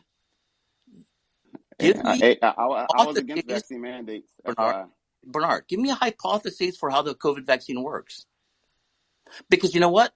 If there's no benefit, why are we here talking about this? Why was it mandated? Listen, at the end of the day, so there's more than enough data that indicates that the vaccine works at multiple levels. Bernard, that's not the way you work. But hold on. No, stop. No, Mario, mute him. Mute Bernard, mute Bernard for a minute. Mute Bernard. All right, let's get one mic on Dr. Lee. No. This is a Dr. Lee show. Dr. Lee, let's go. No. This is what happens. This is an issue, Bernard, right? You say something works. If you don't know how something works, it's a problem. When I told Dr. Fauci, no, your neutralizing antibody can't cross into the lung because the lung barrier can stop water molecules. And Dr. Lee, your understanding of immunology is basic, bro. Like your immunology comprehension is literally drug 101. If the molecule isn't He's an eye doctor, for Christ's sakes. If the molecule isn't there, it can't work, Bernard. So you have to tell me your hypotheses on how the COVID vaccine works. Because you know what? I can tell you. I can tell you this. First of all, is that the antibodies don't equal the immune system. Okay, so let's be very clear on that. And we got to talk about more than just. And if it doesn't prevent transmission, Bernard, if it doesn't prevent transmission, then why was anyone forced to get it? Why did people lose their jobs because they didn't get it? If it doesn't prevent transmission. Bernard, you can get vaccinated and you can get COVID and pass death around, then why was it mandated for everyone? Why did people have to lose their job? Bernard, not understand that. Oh, go ahead, Bernard. Bernard, Joseph, you asked a question, Joseph. You asked Dr. Lee, you asked a question. Bernard, do you want to answer Joseph's question of why was it mandated if it doesn't work? And does it not work? So one, I was against the mandates, and I thought they were misguided and caused a lot of harm, including a lot of people who had natural immunity who lost their jobs and basically had no increase in risk compared to someone that was vaccinated based on the abundance of data that is completely ignored by the CDC and FDA. But that's a separate point. And two, do the vaccines work? Yes. I mean, like based on all the information out there, the vaccines worked. But Bernard, look at 2020. Tremendously. Look at 2020. Hold on. No. Let him, Dr. Lee. Bernard, this is my show tonight. Bernard, this is my show. Look at 2020. So, who said, hold on, who said it's your show, Joseph? No. Bernard, Imagine Joseph as a co-host or a host. Jesus Christ. Hell no. Bernard, look at the year 2020. There were no COVID antibodies. We healed. You tell me how a COVID antibody helped. You need to get control in your room. Elon expects more. You tell me, Bernard. Tell me how they helped. Bro, Dr. Lee, like you keep conflating. I'm not conflating anything, Bernard. In the year 2020, how did a COVID antibody help anyone? Come on. So the fact. You know, just real quick, right? Dr. Lee, when both of you guys are talking at the same time, it creates a bad listening experience for the people listening. Listen, Dr. Lee, I rock with some of the stuff you say, right? In order for people in the audience to do the same, my brother, you need to be calm, man. You know, you might need to take a little chill pill. You remind me of Jonathan Bing right now. Just easy, Dr. Lee. Okay, so let's go to Dr. Bernard, and then we'll bounce it back to Dr. Lee. Dr. Lee, please. And Mario, let him finish. Mario, Elon's listening to your room, so you need to get control of it. Elon is about to block me, bro. He's listening to the room. I'm blocked by Elon. Go ahead. Nelson is good at Nelson. Dr. Lee is your man. So I'm putting this on you. hey, Nelson, the type of dude that when people are about to beef, he the one that instigate the fight, yo. Like he was that dude in high school. So he's good at what he does, and so is Grant. Because that's why they love instigating Dr. Lee and people like me, because they know we get hype. But anyways, what Dr. Lee keeps referring to with regard, hey yo, what's up with Buddy down here looming with the thumbs down? What you thumb down for, dog? Man, Dr. Bernard, we need you to focus. Lumen wants to say something, but you guys take forever to say anything. 100%, bro. Like dog. You guys talk like you're reading books. Not me. I'm trying to get some points. Dr. Bernard, give me 1 second. I need you to give me the bite-sized version of your answer. Let's go. All right. The bite-sized version of my answer is that Dr. Lee doesn't understand the immune system, so you got to take what he says with a grain of salt. Boom. Oh, my God. Doctor, but no, I want to ask you one question, and all the doctors here. Do you think the vaccine at this point has enough questions about it that it should have warning labels on it, like other drugs? Yes, 100%. And what would those warnings do? What would those warnings say? So you know what, Dr. Bernard, before you answer that question, hey, not you.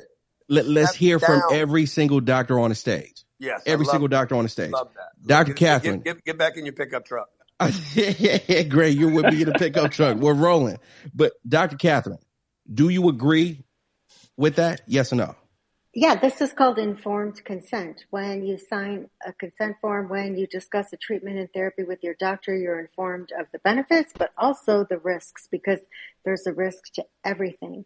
There's a risk to vaccines, and those risks are known. And certainly by the time I even got my vaccine in December of 2020, I had really researched the risks. I asked my doctor about it. We discussed it. There was a lot of concern. I was one of the first, but I took comfort in that. And you want to know what else I did, guys?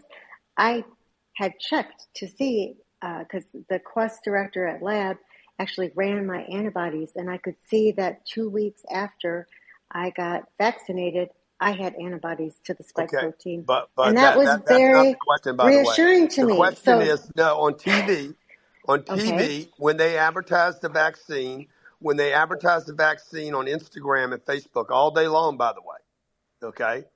Go get your vaccine, get your kids vaccinated. That's where the warning should be, Catherine. And there is no warning in their ads about the side effects or potential errors or problems or complications with the vaccine. That's Grant, fair. That should be on the Grant, commercials whoa, because I have to look at all hey, those other commercial Exactly. disclaimers for every other drug. That's a Exactly. fair point. Thank you, Catherine. I knew you'd be honest and fair. Let me if bounce Pfizer this to didn't Dr. own, if Danish. Pfizer did not Dr. own the Bernard, Dr. patent, Bernard, I need one mic. I need one mic in the building. Dr. Bernard, you've been on the mic for a long time. I'm trying to get the input from everybody else on the stage, right? I mean, Dr. Bernard, this is why I call you Neverland Airways. You never land. You understand? Yeah, Dr. Danish. Dr. Danish, let's talk about it, my brother. Same question. Let's go. Informed consent. I agree completely.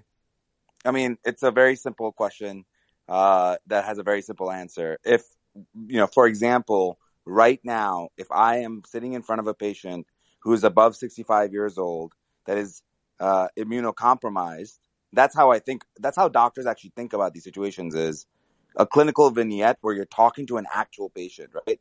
If it is a 65-year-old immunocompromised patient sitting in front of me, talking to me about the bivalent vaccine, I would tell them that, hey, there's signal that there is a potential for an increased risk of stroke, but the CDC still recommends that, that we don't change practice. I'll tell you, I'm looking at your risk for stroke, and based on that, yes, no, maybe, and we'll have a discussion about it, but you have to inform patients of the risk. I agree completely.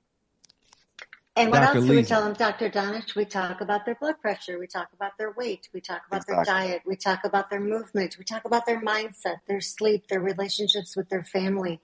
We do everything we can to tell you it's not just one thing. It's all the things you do to protect yourself. Appreciate you, Dr. Catherine. Let's go to Dr. Lisa. Dr. Lisa, what are your thoughts about that?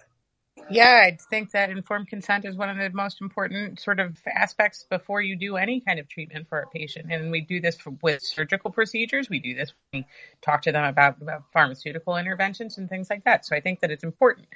I also think, though, that we're not talking about informed consent. We're talking about black box advertising on. So black box. Well, whatever. Box, can I answer? I mean, you guys keep going to consent because you guys all know that you're forced to do consent. You have to do that. No. I'm not talking about the doctors. I'm talking about when pharma advertises the vaccine. Black box warnings require actual evidence of harm. Box warnings require that. And pharmaceutical companies are looking into the signal of myocarditis, and they're looking into the signal. My question was, do the doctors in the room, excuse me, my question was simple. Do the doctors in the room, and you're a doctor, do you think that there should be warnings on the vaccine at this time? I think not until I think that there should be. Why don't they explain how it works? Can I say two things? Why don't you explain how it? Can I get a word in? Guys, let's get one mic on Dr. Lisa, please. Thank you, Dr. Lisa. Let's talk about it. There are two important things. The first important thing is informed. When you are doing an intervention on a patient, and we do things off-label as physicians all of the time, right? Because we, especially in things like compassionate care, when you have a cancer patient that's dying, or when you have a COVID patient that's dying, you all are advocating that we do whatever we can to try to save that person. And that person deserves informed consent. So, in the question of like ivermectin, for example, I don't necessarily think that ivermectin is going to do much, but I don't think it's going to do harm. That's my perspective on ivermectin. And using it off-label, I don't think is going to hurt a patient, right? So I don't particularly have time to talk. Why don't you explain how the No, Doctor. One second, Dr. Lisa. Let me address Dr. Lee real quick. Dr. Lee, my brother. Listen, let's just listen to me real quick, right? This is Nelson, right? 1 second. I'll be very nice. Dr. Lee, you need to check that blood pressure of yours, man. You need to check that blood pressure. I'm telling you. This one works. You might need to go to Dr. Bernard's office down in Florida, my brother. I'm telling you. But Hey, listen, can we listen to the doctor that was speaking, Nelson? I'm sick of hearing you try to that's talk what I'm trying to Lee tell off the Dr. damn Lee, man. ledge. So, Dr. Lee, I beg of you, my brother, please let Dr. Lisa rock out. Hey, just mute him. Just Grant, you're trying to turn this into Russia. We're in America. Dr. He's Lisa. he's an eye doctor, for Christ's sake. He's an eye doctor with information. Mute your mic, John. Oh, okay. fuck. Tell me how it works. Dr. Lisa, please jump in. I apologize. Please jump in.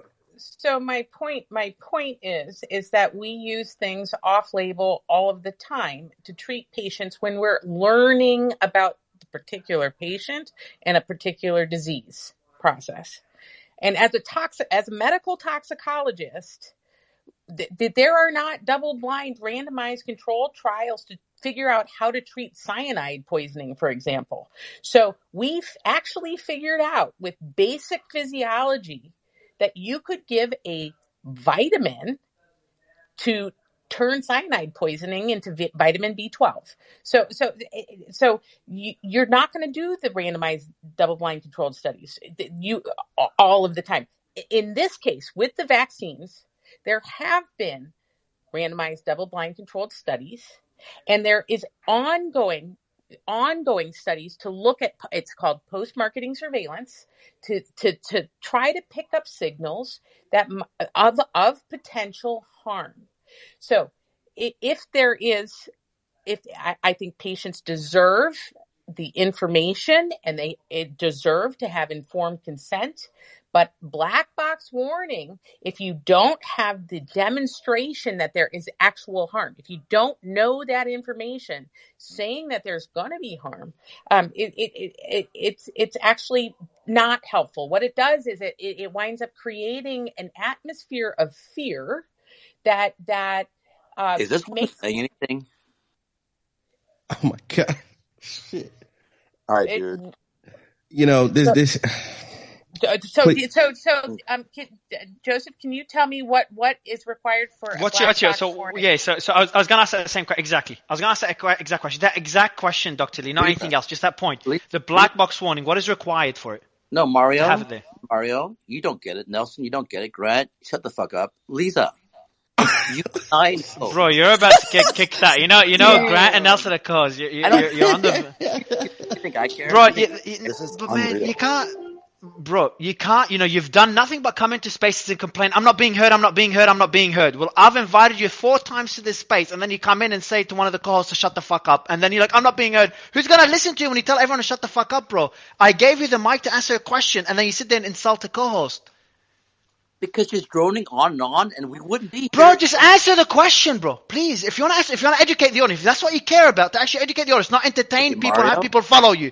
If you care about the audience actually learning something, answer the damn question. I love you on stage. I've always invited. The question is, Mario. You don't know what the question is. I know what the question is. Okay? Let me ask Lisa the question. Let us go back and forth very politely, and I'll ask her Perfect. All right, do that, bro. Go ahead. At the bottom of this, okay? All right, go ahead. Lisa, do you believe in the vaccine? I do. Tell me how it works. What is the hypothesis behind the COVID vaccine? You asked me how it works, and I started talking, and then you just interrupted. All right, go ahead, Lisa. Yeah, you're right. Go ahead. The COVID vaccine works by introducing a little piece of mRNA into your muscle cells in your shoulder. And what those do is they take the ribosome, which you can think of as let me put it this way. Think of mRNA as stop. Can I tell you how it works or no? Go ahead, Lisa. Go. Yeah, please do. So think of mRNA as a chef, right? And what it does is it takes a recipe for a protein and takes it and puts that recipe into your ribosome, which is like an oven. And it bakes a protein, right? And once that protein is made, it puts it on the cell membrane, And your immune system goes, oh, that's really interesting. This is a foreign protein. And when the immune system recognizes it as a foreign protein, it will start looking for other places that foreign protein might be. So if you have inhaled COVID or any other respiratory virus, and your immune system gets primed because the antigen presenting cells have done the same thing as the vaccine has done. They have recognized this as foreign. They've broken down the protein. They've taken parts of it and put it on the cell membrane and introduced it to your immune system. And your immune system says, oh my goodness, this is foreign and this is going to hurt my host. And so I've got to make sure that I am reacting to this. And so that is how the mRNA vaccine works. It's like it introduces a part of a virus rather than the whole virus. And when it introduces the part of the virus, the immune system, next time it sees it, you might test positive. You might find COVID in your nose and on the mucous membranes, but your immune system is primed to fight that virus before it can take over. And so I'm trying to make it as simple as possible for the general audience to understand. And I hope it doesn't sound too high level. I've got a whole thread on that's much more detailed that I'm happy to share with the audience. But the point of any vaccine is to make sure that your adaptive immune system. So Lisa, get all that. The adaptive immune system. Mario, no, very patient. Yeah. Lisa, I'll let you wrap up the explanation. I think you've done a great job. I'll let you wrap up the explanation, and then Dr. Lee, you can continue with the discussion back and forth. So go ahead, Dr. Lisa. Finish it, Dr. Dunn.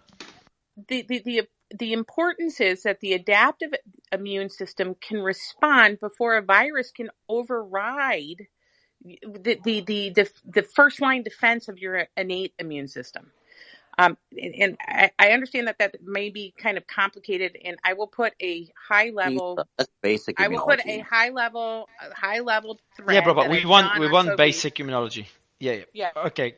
So Dr. Lee, Lisa did a great job answering it, at least in my opinion. I think you'll disagree. So you've asked a question. I'll let you continue the discussion back and forth. Let's see where it goes.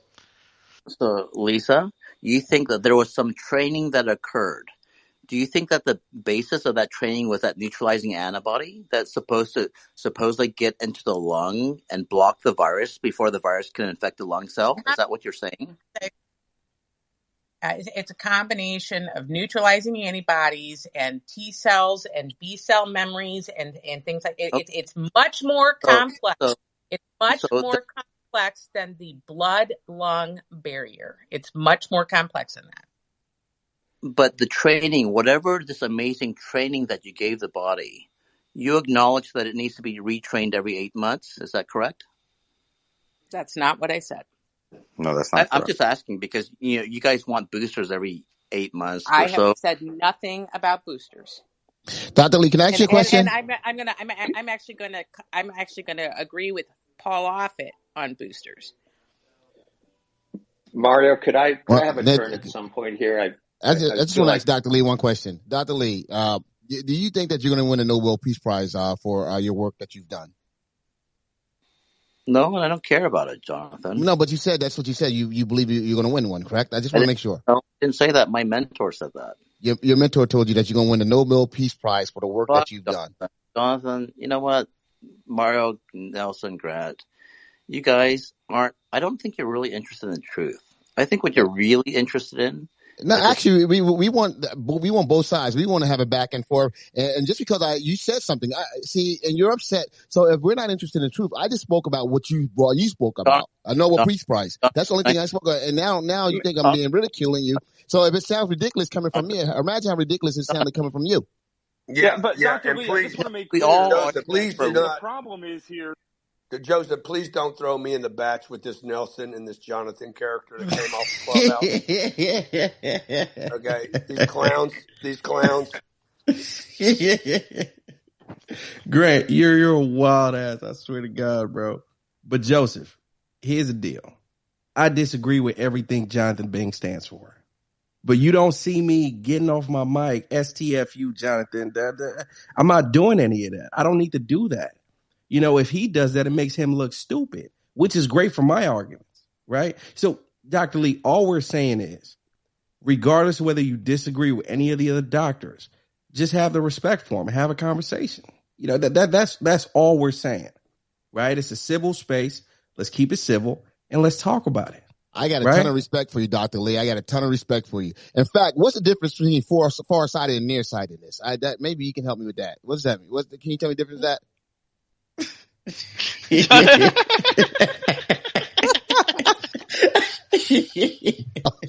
Oh my God. Oh, no. Let's talk about it.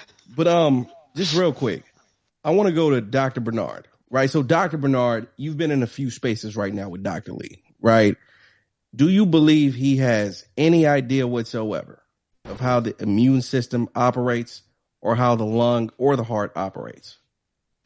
No, I mean, clearly this dude, when you ask him to elaborate on the immune response, he just can't get past the spike protein. I mean, this dude doesn't understand the immune system. He just fixated on one kind of mechanism, and he's just going to town on that, ignoring everything else. I mean, you can't make a conclusion without doing a comprehensive analysis, and he just doesn't seem to possess the ability to do that. Wow, very interesting. But let's keep the conversation rocking and rolling. Aaron, please jump in. Let's talk about it. Yeah, thank you. So a lot of the conversation has circled around theories about how the immune system may be working in the case of this vaccine, but I think what most ordinary people care about is clinical outcomes.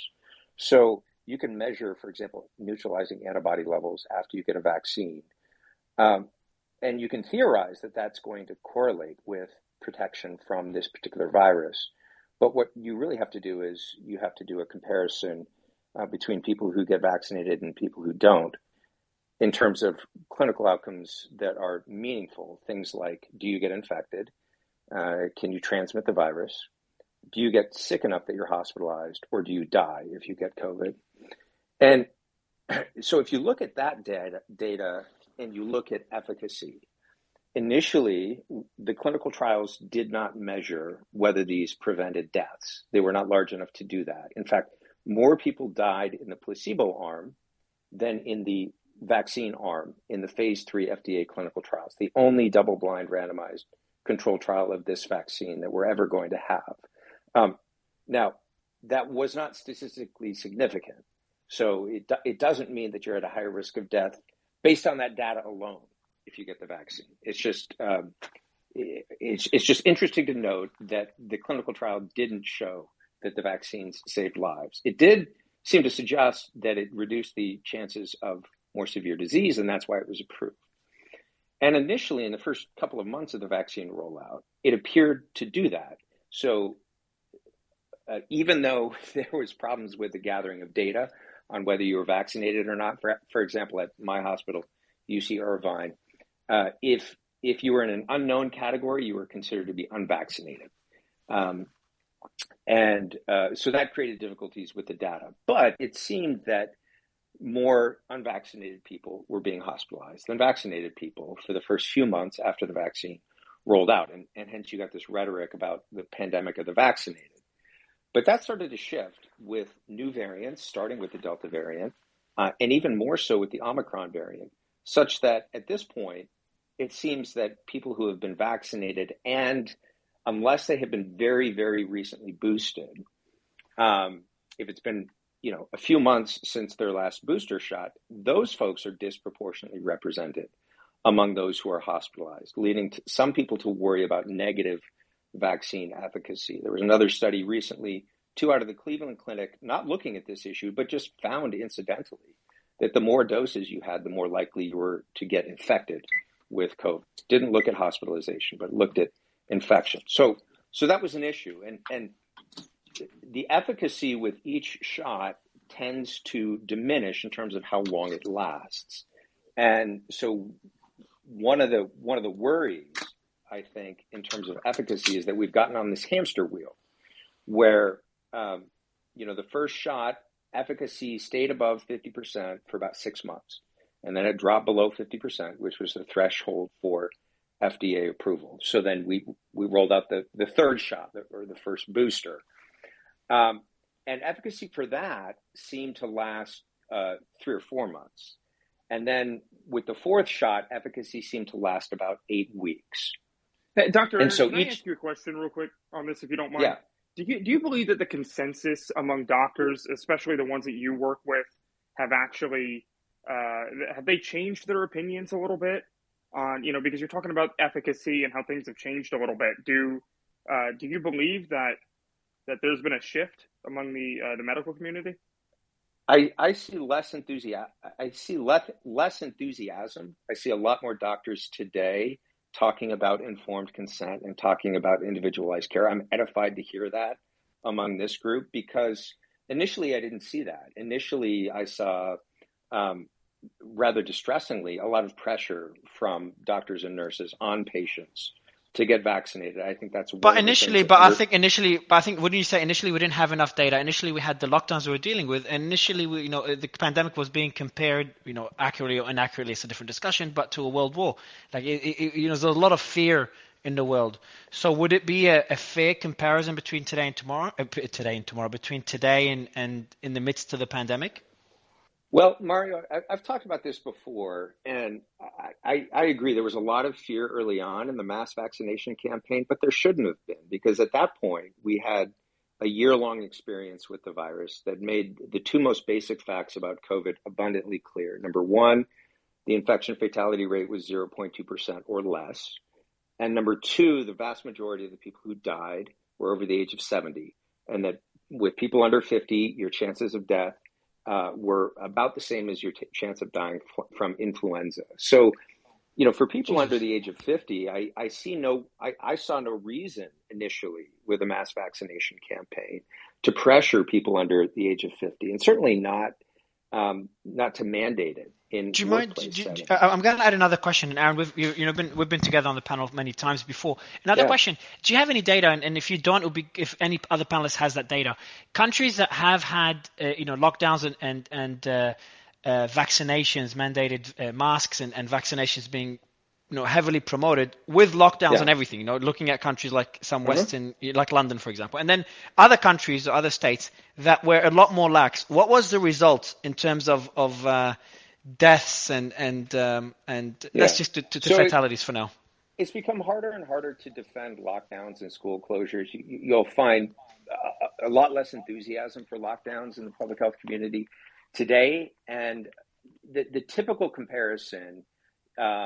And, it's hard to compare one country to the next, because there's lots of different cultural and healthcare related factors that can differ from one country to the next. But Sweden was virtually the only country in Europe that did not lock down and did not engage in school closures. And if you do age-adjusted mortality, their age-adjusted mortality was remarkably good compared to most European countries. It wasn't the best, but I think it was in the top quartile or the top third compared to countries that locked down very heavily. So, lockdowns appeared not to stop the spread of this virus. There was an outpost on Antarctica that caught COVID, even though they had no contact, with the mainland. This is just an extremely contagious respiratory virus, particularly by the time you got to Omicron, extraordinarily contagious. Aaron, I want to chime in real quick. The lockdowns as a policy was first of all, was done stupidly. It was a reactionary measure. It was a reactionary measure, and the entire purpose, the stated purpose of the lockdowns was to basically decrease the peak and delay the peak, right? And so that was their stated purpose. And even based on their stated purpose, what they did was actually super stupid, because what's your intended purpose of delaying the peak if you don't have a plan when you remove the lockdowns? And so there was nothing put in place to solve that issue like that. It wasn't like vaccines or some silver bullet that was on the other end. They just arbitrarily decided to end the lockdown. So if you think about it, Agree the policy 100%. it Yeah. was purely damaging without any real benefit. So Bernard, Aaron, I'm going to ask another question from the audience. Sorry, I'm not going to hog the mic for too long. Yeah. Just that's a question I've had many times in the comments in previous spaces. Never got the chance to ask it. For anyone that has the vaccine, because Aaron, I know you've got your concerns with the vaccine. For anyone that has the vaccine right now, what would be your advice, and should they be concerned? And then for anyone that has 1 or 2 boosters, what would be your advice, and should they be concerned? And it would be good if it's okay with Nelson and Grant, like if we get that same answer quickly, just to that particular question from other doctors, because I've never had the chance to ask that question. Yeah, I would say, be cautious, very, very cautious with additional vaccines. If you've had, the initial 2-dose regimen, you've had a 3rd dose, you've had a 4th dose, and you're still being advised to get another one, I think you have to ask questions about efficacy. But I do want to say a quick word, Mario. But should you, before, and just to add on to it, but if they already have it, for example, what would you say? Like, is there a certain period of time you should be concerned, and then once 30 days or 60 days pass, then you're good? I wish I could say that you're going to be in the clear after 30 or 60 days, but the fact is we don't have good long-term data. So the real answer to that question is we don't know. And this goes to my safety concerns, because the 3-month trial could only pick up so many potential safety issues. You have a few, what was it, 30,000 people in the initial trial, which sounds like a lot, but when you give this to billions of people, that's a pretty small number to pick up subtle safety signals that could become more significant when you're talking about that many doses. And there was post-marketing surveillance. And in fact, the FDA didn't want to release that data. I had to file a FOIA request to the FDA with a group of other doctors and scientists to get the clinical trials data on which the Pfizer approval was based. And the FDA tried to slow walk it. They said, we'd give you 500 pages a month, which would have taken 75 years to get the clinical trials data that they reviewed in only 108 days. We had a good judge who said, no, you've got 8 months to do it. And I think we've got 1 month left, where I think next month we're going to get the last tranche of Pfizer. This is specifically on the Pfizer vaccine. We don't have the data on the Moderna vaccine. But this was the data submitted to the FDA for authorization of that vaccine. One of the documents that's already been released from that was that the first 90 days after the mass vaccination campaign began, what were the safety issues that were reported to the company? And what was striking to me about that document is that there were many organ systems involved. And granted, not all of those things have been verified. This was, a lot of the reporting is part of what's called a passive reporting system, which requires additional investigation to confirm that, yes, this was actually due to the vaccine and not just a temporal correlation. But be that as it may, myocarditis was only one of the signals that showed up. There was concern about recurrence of blood cancers in people, new onset leukemia and lymphoma, and recurrence of leukemia and lymphoma from people who have been in remission for years. And that can suggest immune system dysregulation. I talked to the director of the Lymphoma Center at the City of Hope, a major cancer center here in Southern California. And he saw that signal very, very early on. He actually reached out to me because he was concerned about that. So he's done some research on that. He published a piece last year. I think it was in the Washington Post or the Washington Times about that issue. So, autoimmune issues, potential, and again, I don't want to be alarmist here. I certainly don't want to. There's lots of people in our audience who got the vaccine. I'm not suggesting you're going to get cancer because of the vaccine. What I'm saying is there's a lot of unknowns. And the fact that we've already seen what I would consider red flags popping up, the cardiac stuff is probably the most obvious and most concerning. But there are other issues, too, that are going to require long-term follow-up. And, if you ask for the package insert on these vaccines, they'll give you a blank piece of paper because you don't have the information that would usually be given to you by the pharmacist when you get a new prescription for these vaccines, because the emergency use authorization doesn't require that. So, informed consent is really compromised by this fact. And I think it's very important for us to be able to say, and doctors are not good at this, to be able to say, we don't know. I think, in all honesty, I would say there's some safety signals that I'm really concerned about.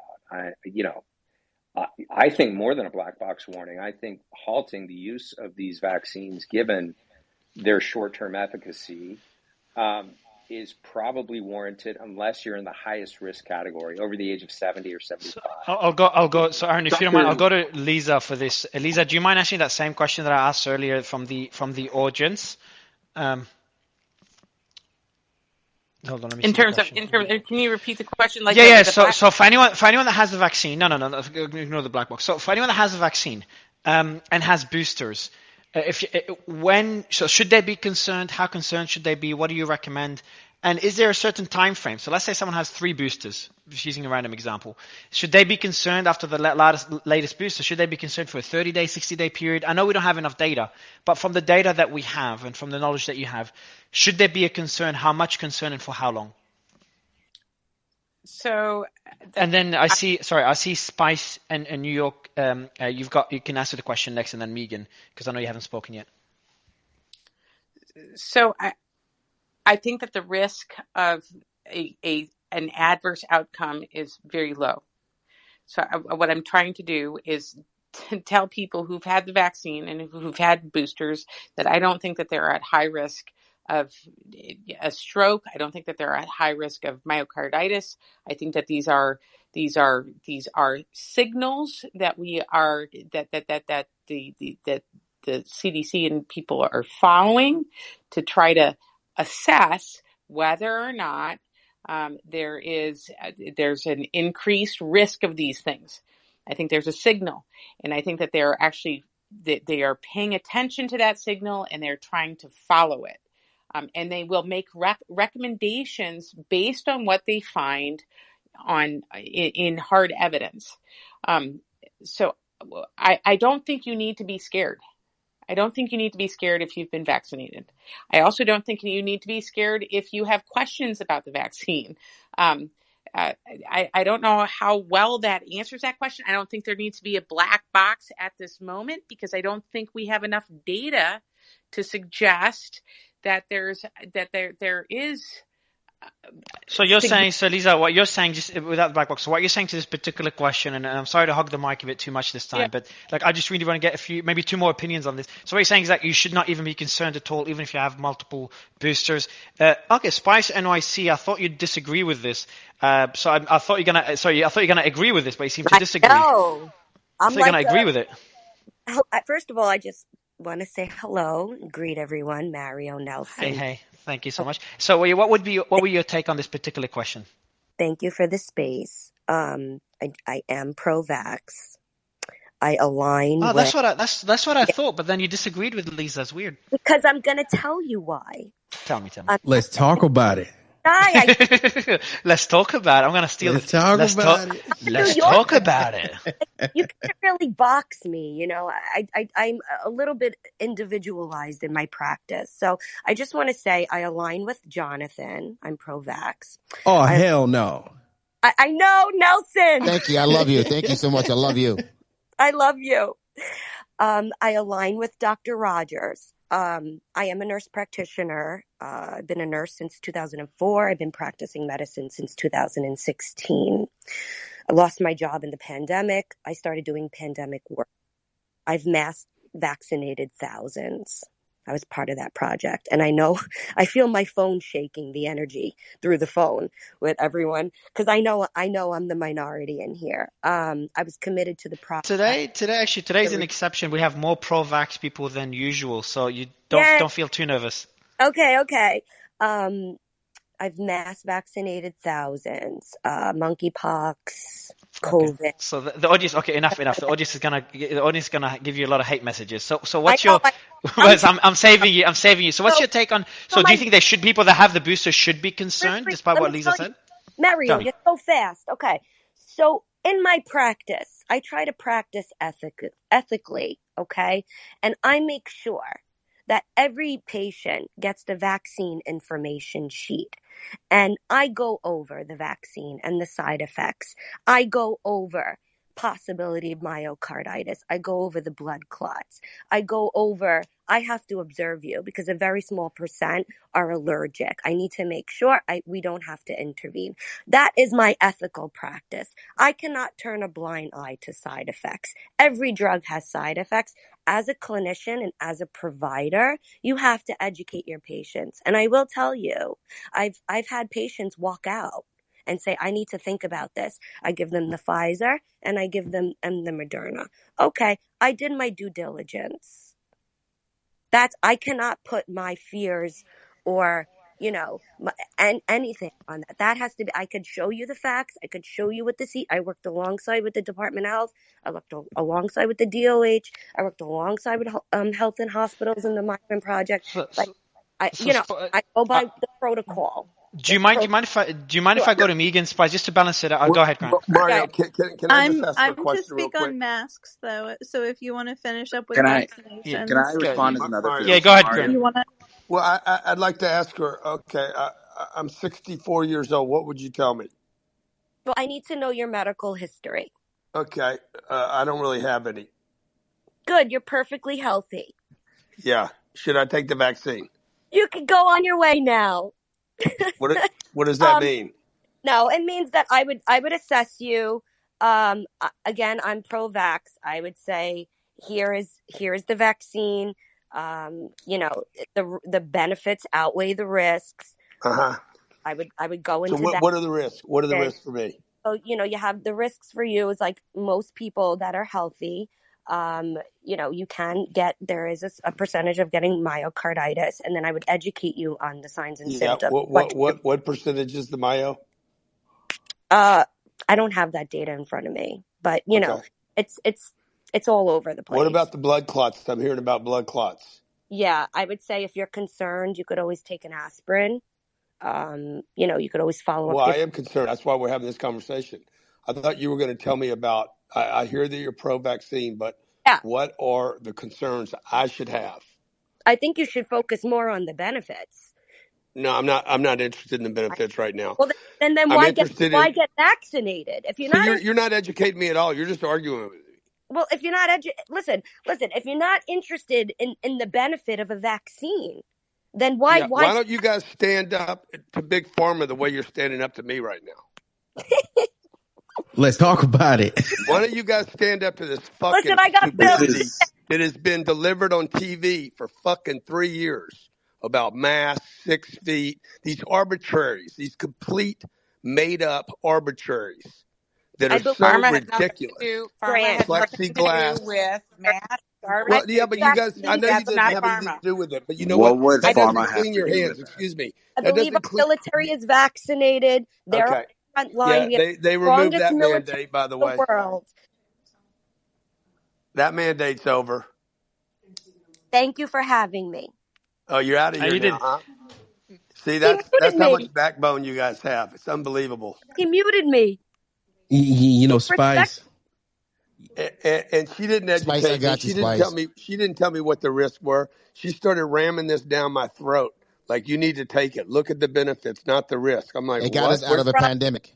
Everyone knows it got us out of the pandemic. It got us out of the pandemic. No, we don't know that. Omicron got us out of the pandemic. Yeah, it did get us out of the pandemic. Omicron was the vaccine that we were all waiting for. By the way, 90% of Americans now have infection-induced. 90% of Americans now have infection-induced immunity, which very much clouds the picture now when we're doing comparisons between vaccinated and unvaccinated individuals, because natural immunity was ignored from the beginning of the pandemic. And I basically sacrificed my academic career on the principle of defending natural immunity when I challenged the University of California's vaccine mandate in federal court. But of course, vaccine immunity has always tried to mimic to the extent possible the immunity you get from an infection, albeit without making you sick. So the idea that we should have ignored that from the beginning was pretty insane. But now we know that vaccine immunity has decreased very quickly with time and with new variants. Natural immunity has diminished somewhat if you had the original Wuhan strain or the Delta strain. your immunity against Omicron or a later strain is not 100%, but it's still pretty it's still pretty close. It's still much better than the immunity that you get from a vaccine in terms of longevity and breadth. And I've explained on these spaces below with my or before with my analogy of a shotgun approach versus a sort of one-shot rifle approach. Why natural and also, immunity Aaron, is you more got to add broad. the fact, Aaron, you also got to add the fact that how current policy seems to still ignore that. Like they're actively That's right. ignoring it, even when they're making 100%. these policy proposals and recommendations that go beyond the actual science. I mean, once you understand that the vast majority of our population has some form of immunity, natural or vaccine, the fact that they're still recommending these boosters while completely ignoring that is a problem. That's right. So I want to provide a counterpoint if that's possible, Mario. Yeah. What we'll do is, so Aaron, Dr. Nish, the discussion is going well. So what I'm going to do is because it's already the sun is up here. Nelson's going to continue the discussion on his space I'm not sure if Grant will join him as well. So Nelson's going to kick it to start a space right now, just for the audience. You can see Nelson as a co-host. Click on his profile. First, what I want you to do is actually comment. What do you think? And I mean, Nelson and Grant was humble to jump in as well. We did a space together to test it out because they do great spaces as well on an almost daily basis. Let me know in the comments what you think of the space of me, Nelson, and Grant doing it together more often. Otherwise, Nelson will go now start a space. So comment your thoughts on the space. Go to Nelson and join his space because the discussion is going to continue there because I need to have breakfast and go to bed. So Nelson, do you want to start a space so people can slowly shift there? And Megan, I know you want to speak. You can go get to Nelson's space as well and continue speaking there. Thank you guys. Thank you guys for bringing hop it on. over instead of doing it now. I need 3 minutes is all I need. Yeah, so go ahead, Megan. Yeah, while you're speaking, the audience can slowly shift to Nelson's space so the discussion continues there.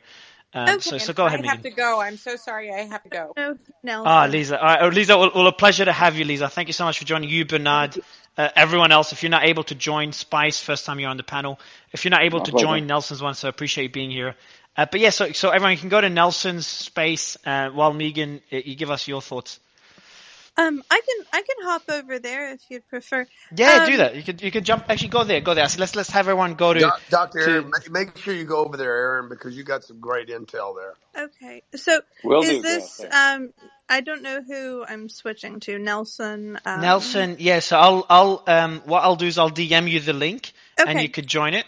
And everyone else in the space, really appreciate you being here. So go to, I'm going to keep this one open so you can gradually go to Nelson's space. I see Grant is jumping in there as well. Aaron, they're going to bring you up as a speaker. I think Grant is a fan of yours. But yeah, Nick, it was a good space, Nick. I enjoyed this one. We did a crypto one earlier and now this vaccine discussion. So. We had more pro-vax people than usual in this one. It was interesting. Yeah, I would say so. I mean, it was a little bit of a different structure too. So that was an interesting experiment. Yeah, what do you think? Did the experiment work? Us three together? Yeah, bro? yeah, we'll say that. Yeah, we'll say that. You see, what the fuck was that answer? Don't ask me questions publicly. Okay. So I'm just messaging people to join the space. Let me see if people have already dropped out of this one. Yeah, I would say doing people are that every not. once in a while. Why is everyone? Hold on, I like this. Why are you guys still here? I said go to Nelson's space. Why are you still listening to me? You. We like I know. you. I know nothing about vaccines. I know nothing. I'm not a doctor. I don't know anything. I don't even have an opinion because I have to always be unbiased. I can't even have no opinion. So you can't like me when I have zero opinions about anything. Nick has more opinions than I do. Yeah, I would say so. But in all seriousness, yes, I do think it went well, and I think that every once in a while it's probably cool to do something like this. So Nick, you could tell me privately, bro. Like you're talking like a politician, man. You're talking like a politician. That's me. But yeah, like for the audience, we try to keep them as balanced as possible. I hope you enjoyed it because I see some of you are still here. I'm gonna end the space in like 30 seconds, but do join Nelson's one. I'm gonna pin it, and I'm actually gonna pin it above so everyone can see it. Everyone can see it in their thing. Let me go, Nelson. Where's Nelson? There he is. All right, so I'm going to retweet his space. And I'm going to pin it above so you can all see it and join it. Nelson's a great call. He's really, really cool guy. So I think you'll all enjoy. Why are you guys requesting to speak? Yeah, we're gonna end the space, so I'm not gonna Let bring him up. people Put up. your damn It's phone 7. down. Put your We're damn gonna, phone down. I'll do bro. it. We're gonna because it's 7.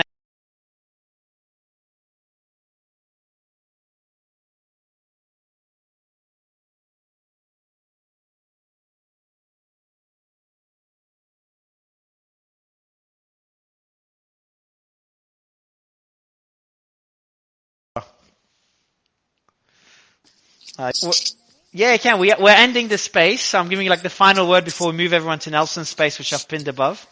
Oh, well, Thanks for being here. thanks for having me. This is a great conversation. And it's just, I've been in this space for about 17 years. My son had a vaccine injury in the child with as an infant. And it's just been a long journey. I think that it's time to come clean. We need to, have informed consent. We need to know what's going on. So I appreciate these conversations and No, I appreciate being appreciate it. here. I'd love you. I'm going to send you my WhatsApp so you can DM me whenever you want to join the space. I could bring you up. Haven't had the pleasure of having you on the space for a long time. So it would be good to have you in a future space. Otherwise, yeah, Nelson started a space now. He was co-hosting the space with me. So would love you and Nick and Manda and Chrissy and everyone else to join that space. Thank you for giving us the time. Hope you got value and enjoy Nelson and Grant space, everyone. I'm going to end this one in 10, 9, 8. Let me. Okay, if I make you co-host, you can't Follow end it, Nick. Mario for the Fauci files. It's coming, guys. I don't know when. Hopefully, imagine it drops. Imagine it drops now. That would suck. That would suck. Like I just end my space and then Fauci files drops. Stay tuned, guys. Stay tuned. I'll just give it time. Is anyone still here? Let me see if anyone's still here. Let me see. Yeah, there's fucking 4,300 people here. All right, bye everyone.